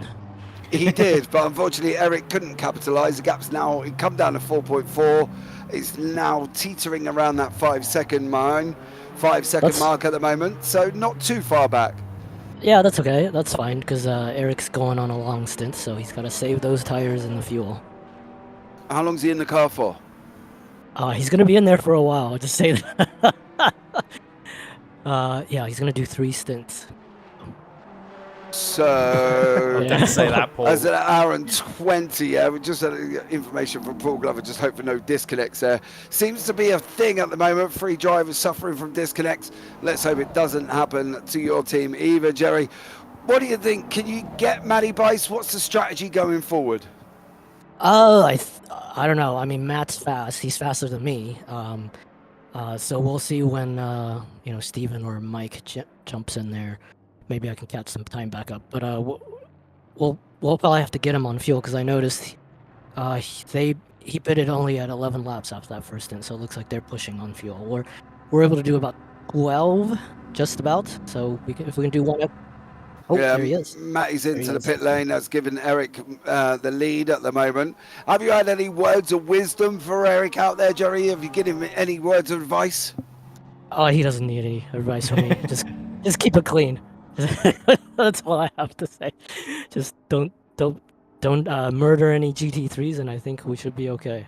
Yeah, I think you have. Every field's pretty spread out at the moment, so you should be able to catch them and get past them fairly straightforward. But Eric doing a great job at the moment in time. The bike's still in pit lane as well. Only 2 cars in the hypercar field now, though. Jerry, doesn't that make it a little bit easier for you? I mean, sort of, but when you're in the car, you're still full 100% concentration, especially right now in the dark. You got to dodge GT3s, and you got to make sure you hit your brake points in the dark, which is much harder. So, but yeah, we'll see. That's what we were talking about earlier. Is it easier going from daytime, doing your stint in the daytime, then jumping back in the car at night, or is it easier going that day to night stint in the middle, where you can actually gauge where you're at because you've been out on track at the same time? Yeah, definitely. That's why I did the second stint for that transition, because it's really hard to just, if you jump in and without doing any laps, and then it starts doing the sunset transition, it's pretty tough because you're trying to pick up your brake points, and like you're going into Indianapolis and the sun's in your eyes, and yeah, so I did the first 2 stints to make sure Eric could do all of his stints were just in the night, so he could be used to it and consistent with his braking points and stuff. So yeah, we'll have to see how he gets on at the moment. Steven's taken over the car now. Jerry, does that give you a ray of hope that you go out and win class? No, Steven and Eric are about, they're about the same pace, so I'll have to push when I get back in to try and make up that time Matt had. But it would have been interesting if George and Zach had stayed on, because I just DM'd him and I found out their strategy, and the crossover at the end would have been really, really close, because they were doing full max push and changing at least 2 tires basically almost every stint. So they were the rabbit and we were going to do the turtle, so it would have been interesting. Yeah. Just don't flip over. Don't do that, as the Charzo is just about to clear. Ross Smith Luciano Echarzo moves up ahead of Smith. They were all very, very close indeed. Still very, very close. Echarzo just gave Smith barely enough room as they come down into Indianapolis, and Echarzo has gone through. Smith with a big old wobble, just manages to keep the car pointing in the right direction, but loses a little bit of time there as well. Slow out of Arnage for Smith, and Echarzo says, thank you very much, I'll have that one. Well, Jerry, let's hope you can get it to the end of the race meet without any dramas, and hopefully you should be able to take the winning class. All right, thanks, guys. Take care, man. So that was Jerry Chen there, Ed, as well. They're the Turtles, apparently. Surely they can go AC and up win it. Fable, right? Yeah, I think that's the thing, isn't it? You give it, you sort of give out your sort of strategy as such, but are they? Do you think they should be able to keep ahead of Stephen Bice? Oh, there we go. I think Ross Smith has actually repassed Echarzo, so Echarzo potentially has made a mistake somewhere over into the Porsche curves in the final sector then, and yeah, Ross Smith taking advantage then. But in terms of the Hypercar AM battle, yeah, it's tortoise in the hare if the hare spun and hit the wall at the end of in the middle of the race instead of taking a nap. But yeah, certainly Moynet's done a fantastic job so far in the 963 number 40. So let's see if Stephen Bice can match the pace of his family member Matthew in this particular stint. And this is how it happened then. So I think this is just after. This is just after, yeah. I think this could be Echarzo chasing Smith. So here See, he comes into the kink. The right hander here. Ooh. Oh, they're very, very close, aren't they? I think this is where Echarzo goes through. So Yeah, it's Ross was leaving him plenty of room. Yeah, I think it's how it goes on after this, I think, from Echarzo Smith. Yeah, because there's the snap. Then he's slow out of Arnage. And then it's going to be the run from Arnage down into the Porsche curves, where Smith clearly got the job done this time, Ed. Yeah, both of them really struggling for traction, maybe. And there we see, he's almost slowing halfway down the straight, is Echarzo, and that allows Ross to have a run around the outside and then covers off the line coming into the Porsche curve. So there we go, just better acceleration and top speed. So yeah, maybe something's going on with Echarzo. They're on slightly different strategies, aren't they, essentially, at this point in the race? Because I think Echarzo's pit a little bit more recently than Ross. So I think Ross has got less fuel in the car and therefore maybe a bit more straight line speed, essentially. Yeah, it's 2 hours and 40 minutes. Repeat that, please. So we've got issues That's with... not going to help with driver changes, then. No, it's not, especially as they're running in a team. They would either have to take a drive through, Echarzo going through again here. We've got drivers that can't see the server on the RF2 server list, which is not good, as Echarzo gets back past Smith again. And Smith tucks in once more. That's not going to be ideal, due to the fact that obviously if they are going to end up being so... Has everybody changed over? I think everybody's changed teams, haven't they? But the drivers in the cars, that if they can't swap back again, are going to be a little bit worried about that. A little bit, yeah, especially, well, we just had, you don't want to get in trouble with the rules just because the game wouldn't let you change drivers effectively because the other driver couldn't get in the server. So you can see all the LGT3 AMS leaders have just been in the pits as well. So Meyer, Karanakis, I think Gray is pit as well. So Overton going another lap. Overton going for the overcut once again in this particular stint. Not a problem for Peter Meyer or for Tom Lane, indeed, because both of them sole entries, or Takanashi either won't have that problem as well. And I think Holden has pit fairly recently as well in his sole entry. He's the only driver. But yeah, the interesting thing for me is Timon Suvic is being serviced as well, which is going to let Gilles Lalonde back through. Lalonde still in the 336s, but Tom Lane is sort of matching or going even faster than Michael Locke, who's of course taken back the race lead since the Cadillac pit to change drivers. So Lane is slowly but surely working his way back into contention here. It could be our two Ferraris that fight for the win at the end of this one, the way it's shaping up. Yeah, it is at the moment. Kirby's in pit lane now. I'm wondering if that's... Whoa! That's Echarzo. No, Ross, sorry, missing the turn there for the pit entry. Yeah, unfortunately. Yes, Ross, we did see that as well. unfortunately for him, goes and makes a little bit of a boo-boo. As he comes down pit lane. Kirby also down pit lane. I wonder if that's going to be a driver swap for Dan Kirby. Is he going to hand over the car to Troy or John Uyan and maintain that lead in the GT3s? Monster stint from Kirby, it must be said. Yeah, I don't think he changed yet, had he? Or No, I think he's been in since the start, yeah. Oh, big old slide for Michael Lock there. Be a little bit careful there, Sunshine, because you don't want to keep making mistakes like that. Otherwise, that will cost you the lead of the race. Again, Overton leading the GT3 AMS with Maya 23 seconds down the road.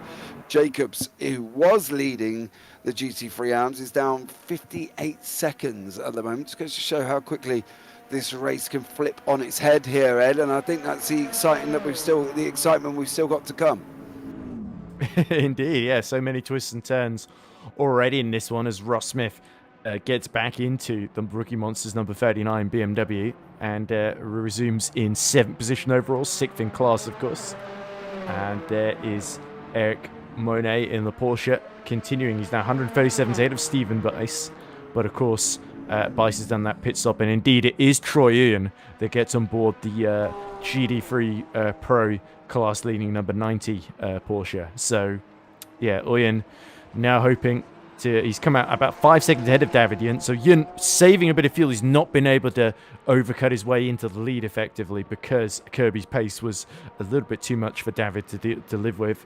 And Davidian is another driver, I think, who's been in since the start. Has David got anybody that he can... I think he has got somebody he can change over to if need be. JT Tammy, of course, yes. Yeah, Tammy's quick within his own right. That message come from Smeraldi in the Discord. He said, as Alan said, issues happen. I'm just worried that other people won't be able to join to take the drive as me and Hubert can't see the server. So that's never good for anybody who's later on in the race, whether or not they're going to be able to see the server here, or is it going to be stuck there. But they have had issues with the server this week as well. I think they've got over to the backup server, if I'm not mistaken, so maybe that might be causing the problem. There's connection maintenance on the main servers, so unfortunately I think they've gone over to the backup one, but it seems to be causing problems. Tom Lane is in pit lane in the lane. I'm sorry, I couldn't help it. That was it's all right. You've been talking for a while. It's fine. Yeah, thank you very much for that one. And Troy Uyan with David Junt 4.9 seconds back at the moment. So, but gaps starting to appear here, Ed. I'm a little bit worried about these gaps and whether or not they're actually going to come back together. Yeah, well, for those in the lead, they will be feeling the opposite to that, of course. But yeah, Tom Lane, of course, having served his pit stop, has come out 26 seconds ahead of Timon Zuvik then. So that's worked out very, very well for the number 50 Ferrari. And yeah, he's now got to close that gap to Gilles Lalonde. And of course, Lalonde's lapping in the 3:39s at the minute, starting to really struggle as Lalonde, especially compared to his teammate Johnny Gutierrez. So that's why Locke, just by being very consistent, has been able to extend out that gap, as well as running longer in the stint there, as we see that looks like Locke really having to wrestle the car through Mulsanne corner to get it turned in. So certainly getting physical with the wheel when he needs to. But yeah, it's really behind where the action's going to start to play out then. Tom Lane needs to pass Lalonde quickly and then start to make inroads on Locke, so that when Locke does finally pit, Lane can get himself into the overall net lead effectively. Yeah, I am a little bit worried about that 16-second gap at the moment from Tom Lane, though. Lane's got 16 seconds to get to Gilles Lalonde. Michael Locke still out in front by 49 seconds. Eric Monet is in pit lane. He will stay in the car. We heard that from Jerry Chen. That's going to bring the time down through from the, who was it, Stephen Bice in the car at the moment. Still not getting any closer. Overton been in pit lane. Peter Meyer taking over the lead in the GT3 AMS. So Overton still going to have his work cut out with Eric Jacobs 37 seconds back at this moment. 2 hours and 33 left on the clock here, Ed. How is fatigue going to be hitting some of these solo drivers? I'm not sure the time screen is accurate because the one I'm seeing says Eric Jacobs is about 5 seconds behind Overton at the moment then. So Overton pit a lap later and has stayed ahead of Jacobs as a consequence. So those running longer are starting to feel the benefits of that. But as you say, fatigue will creep in. is inevitably going to be a few mistakes, or people who are just going slower because they just do not have the energy to keep wrestling that wheel and pedals and the gear shift as well. But yeah, Tom Lane, though, has taken a couple of seconds out of Lalonde and is flying then as we look at, this is Axel Laflamme, who's come out. They've actually had a good stint, haven't they? The Laflamme's team, the Apex Motorsport, because they're right behind Ross Smith now, albeit Ross has pit fairly recently then, so should have fresher tyres in theory. But yeah, Axel Laflamme last lap, 3:32, so looking pretty competitive. Yeah, he's about he's dropped now, right the way down. I think Smith just got that chicane all wrong, because the gap was out at about 2 seconds. It's now lower than that at the 8 moment. tenths. Yeah, 8 tenths currently at the moment. We'll give the overlay a bit of a kick at the moment. It seems to have stalled as these guys continue here. Laflamme closing in once more into that second Mulsanne chicane. He's coming right in behind him currently at the moment. He's dropped right the way down. 0.6 We've lost Ryan Paulbert Reyes. He's had a DNF as well. We'll find out if that's connection based very, very shortly. But Laflamme is now having a go at Smith. Round the outside does Axel Laflamme without any hint of an issue. Is he going to be able to hold this though, Ed? That's going to be the question. Oh dear, so confirmation then, Paul Perez did get disconnected as all. We see a bit of contact there as Axel Laflamme turns across Ross Smith, and Ross Smith, but Laflamme very late on the brakes in the Valkyrie into Mulsanne corner, rejoins the circuit ahead of Ross Smith then, so having to get his elbows out there was Laflamme, who we heard from both Laflamme and Ross Smith earlier in commentary, funnily enough. So let's see a replay of what happened there. Yeah, so this is Stephen Bice being having a half spin, and he's gotten a penalty for cutting the track at the final corner. We saw his family member hit the wall at that part of the track on the inside, and he himself has also had some misfortune. That was a very weird issue. He kind of hit one curb, then hit the other curb, and then the car kind of jackknifed itself. Yeah, you could tell he was trying to stop it doing a 180 there, but in the process he had to cut the track effectively while he was getting it back under control. So just very unfortunate, and it's very much handed things to the number 40 team. Yeah, very, very weird there from Stephen on that one. But, you know, there you go. Axel Laflamme clearing off, 1.7. We're going to keep an eye on this one and see how this server holds up and what's going to happen there and what they're going to do about this, because we've had a lot of disconnects on that. Smith, Concalves, Chavot, Reyes, all disconnected. We've got drivers who can't see the session to even join it, to take over. So at the moment, it's all getting a little bit scary. We're keeping an eye on chat, see if I can get George into the booth and see if we can have a chat with him about the server issues here, Ed. That's a big shame, because we have actually seen some really solid racing so far in this one. But yeah, obviously a couple of disconnections might be a little bit kind of, you can sort of brush that off as it does happen sometimes. But yeah, when you see a load of drivers being disconnected, it's really unfortunate. So yeah, just the circumstance of the main server being under maintenance, and yeah, it's just a couple of cars that cannot change driver at all because the other driver can't get in the server.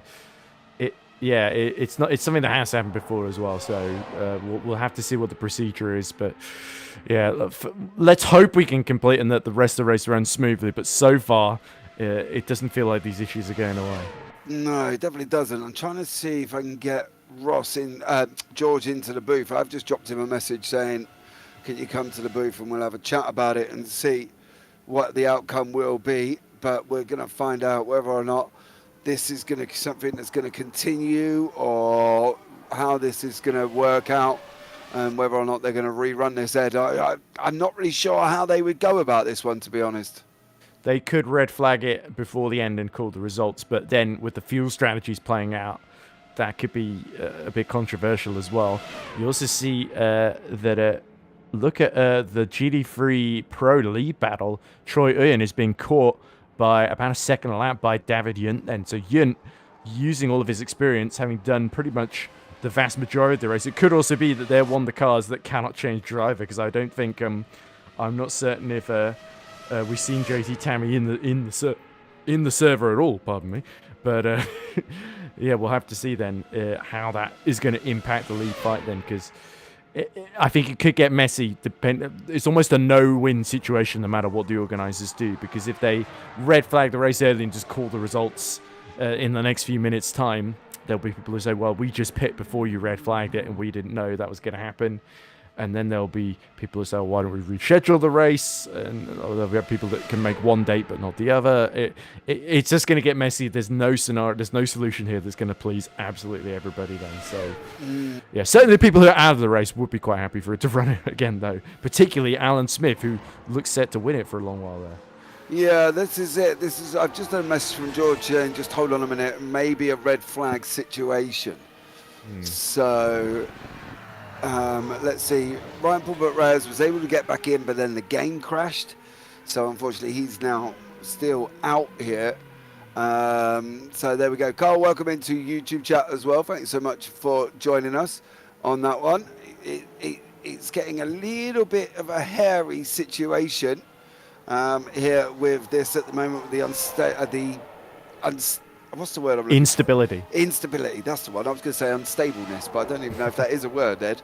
The instability of the server at the moment. But yeah, it's all getting a little bit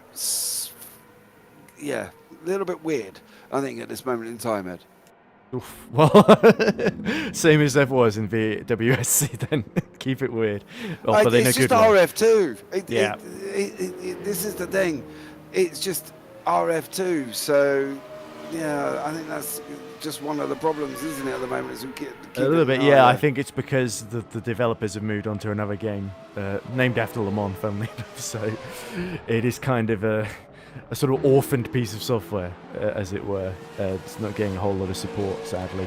Although still plenty of mods, still have user-created content. Then in terms of it's still a really, really good experience, but the problem is sometimes with online races you do get unstable servers and things like this that happen, and I think we've just come to accept it as a little bit of an occupational hazard at this point, unfortunately, with RF2.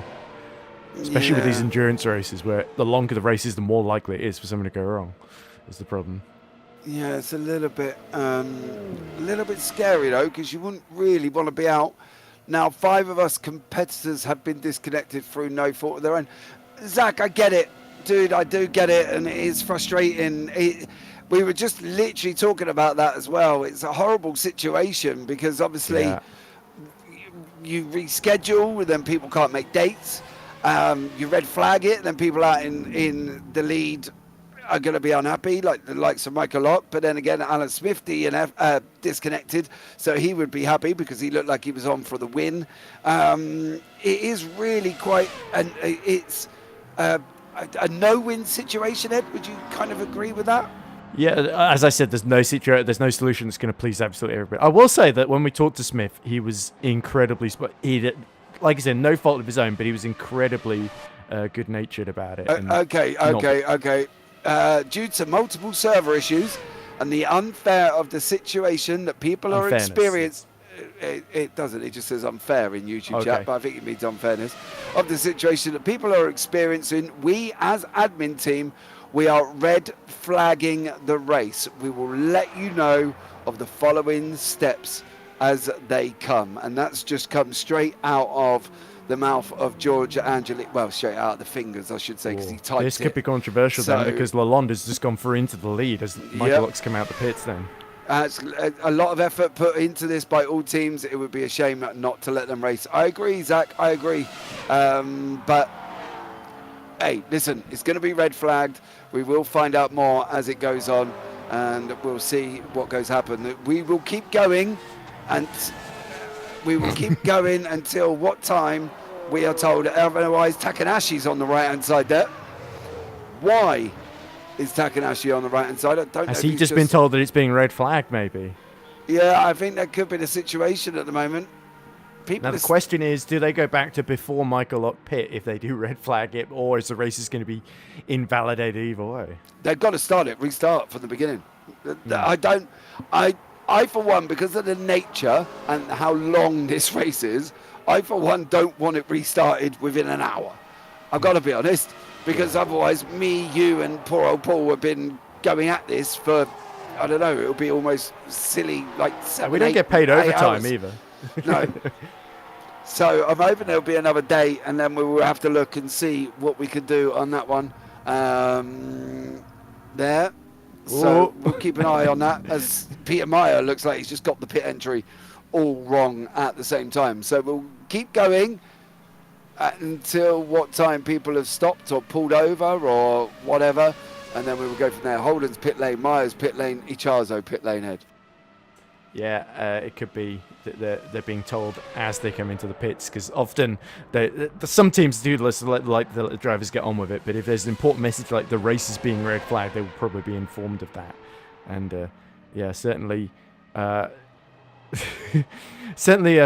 there's the number 2 Cadillac crew will have a little bit of pride because they were leading when it was red flagged, but still, if it's red flagged and the race is nullified and moved to another date, it's not going to count for a whole lot because they won't get any points for it. But still, you know, certainly we were a treat to some entertainment. It's a shame that things have panned out this way, because it does feel a little bit like we just wasted the last 2.5 hours or so.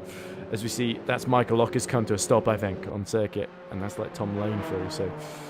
Yeah, I think everybody's in the same boat. They're all stopping at the moment. George is jumping down. I'm literally following his name, jumping down the voice chats currently at this moment in time. So he's trying to go through all of this to try and get at some point for this to finish. I guess in the meantime, I think we just carry on and keep going until what time it's all stopped, I guess. I don't really know. I don't think Jules Lalonde wants this to stop the way he's driving. But he may not have any choice in the matter, sadly.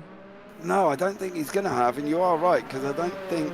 It's not like we lost Overton. I think he may have retired deliberately. Takanashi's DNF, Jacobs Overton's out. Yeah, I think some of these have just pulled over because of the notification and gone, thanks very much, it's time to go, you know what I mean?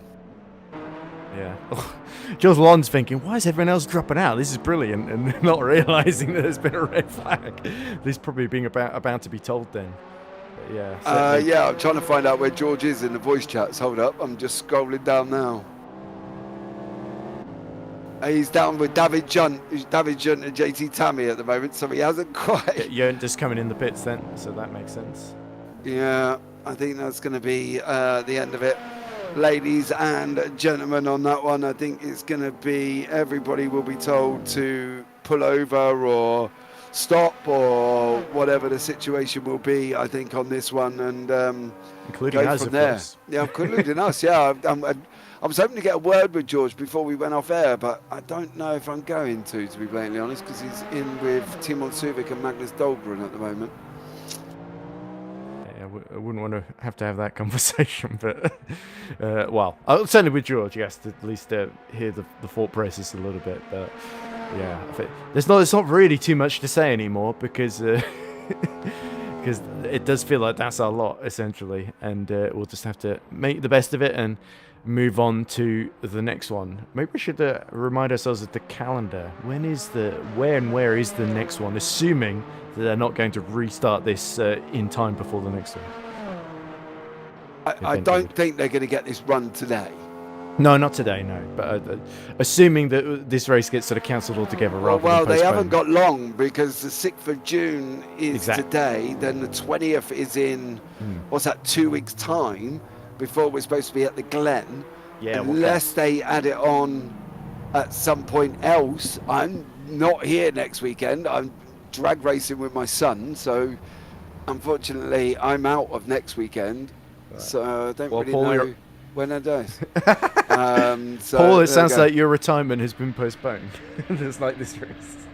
Yes, unfortunately there as well on that one. Mr. Glover, you might have to do one more before. Unfortunately, Paul is retiring from this, ladies and gentlemen. He's got a lot going on at the moment. He's got an app that's making him millions and millions of pounds currently. And I think he's just too rich to take this part commentator's in doing hyperbole anymore. From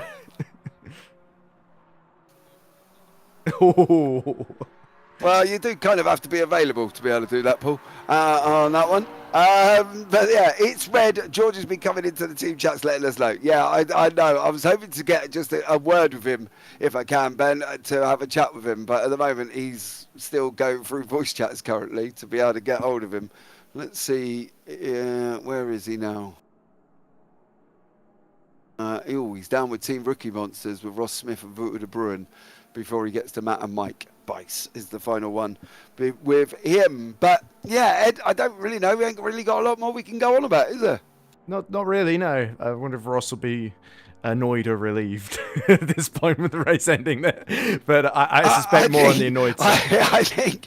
I think relieved might be an opportunity, partly due to the fact he does give him more time to practice what he's doing, doesn't it? So if he doesn't practice, then unfortunately for Ross, he's master of his own downfall on that one, isn't it, really? But I think, there you go. Lost our strategy advantage. Ben, you can't help it, mate. Come on, dude. Give us a break. Everybody else has lost their races. To be fair, Ben's pace was the strategy advantage, and that's not going away. So. Well, yeah, unless he does something royally that doesn't allow him to take part. But we'll have to keep them posted on that one. And that's the thing. I don't know if you can hear Paul, right? I don't know if he's turned himself on. Still can't hear him, but he is actually saying some valid points for a change. One of them was obviously so many disconnects. It doesn't really make it a spectacle of racing for everybody, does it? Especially when they lose the leaders and podiums and sitters in class. Exactly, especially when we're losing the likes of Alan Smith, who was out in front by absolutely miles, and a few others that have also unfortunately had to go missing due to the connection issues. Ryan Paulbert Reyes and Eric Jacobs and of course Zach, who wasn't even in the session long enough, I don't even think, to really make a difference. So you've got to give them teams time to get back at it, I think, properly as well, beforehand. So we have got Mr. Smith in the booth. Ross, what's going on? Okay, so just talked with George. He's going down and systematically letting the teams know that the race has been red flagged. So we're having an issue where apparently the server is taking control of cars that were disconnected. So as drivers ended up going away and tried to get back in, they could not rejoin. So because that's a pretty detrimental issue, especially with driver swaps and everything, and technical issues being more prevalent. We just said, let's call it now, and we will have to reschedule. He's currently sorting that out as he's getting everyone off and gathering information to tell us what's going to happen next. Okay. Do you think, though, that are we going to reschedule it further on in the calendar, or are they going to look to try and do this straight away? So I actually just asked him that, and he says he's not sure. He has to take a look and understand the extent of what the issues on the server are, if it's a setting that is in there that's erroneous, or if there's something more that's happening with it. So once he gets everybody kind of rounded up, he's going to take a look at that and let everybody know. Right, okay. Well, I suppose on that one then, Ross, we can wrap up and go eat dinner. Yeah. Yep.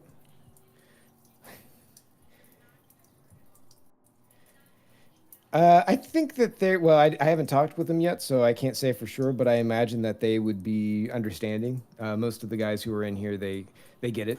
It's not something that anyone wants to see where they're going to win just because their opponent just dropped out. They want to be able to have a good, clean fight and see it to the end. So I imagine that they'll be disappointed, if they were in a good spot where it had been going well, but they would rather have it be an honest fight rather than just circumstance. Okay.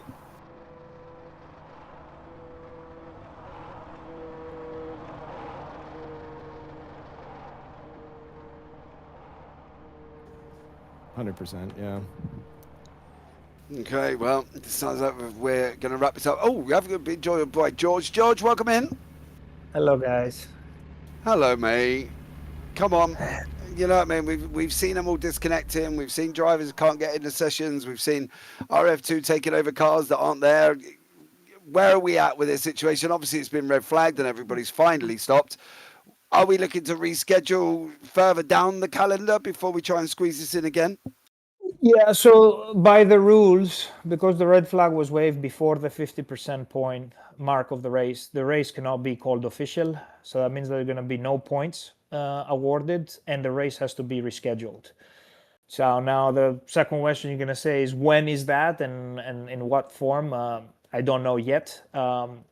The main server that we normally have is under maintenance right now, as you guys know, and it's going to be ready in about 20-30 minutes. But by that time, if we restart the race, we're going to have a bunch of people that they're in different time zones that they cannot anymore compete on it. So I think that's unfair to wait and restart it. So it has to be a different time or a different day. When that is going to be, I don't know yet. But at least for the fairness of the competition and of all the people that they are putting a lot of time and effort into this, I think that was the right call to make when we saw that there was a pattern. Disconnect is one thing. I was okay to continue if there were the server was like slightly unstable and was disconnecting people but allowing them to rejoin. But the biggest issue I have is that people cannot rejoin.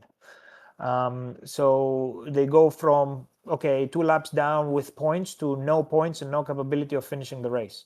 So to me, that's the biggest issue that we're dealing with, and I think that's unfair for the people that they put the time and the energy on it. So I think that's why we're red flagging the race.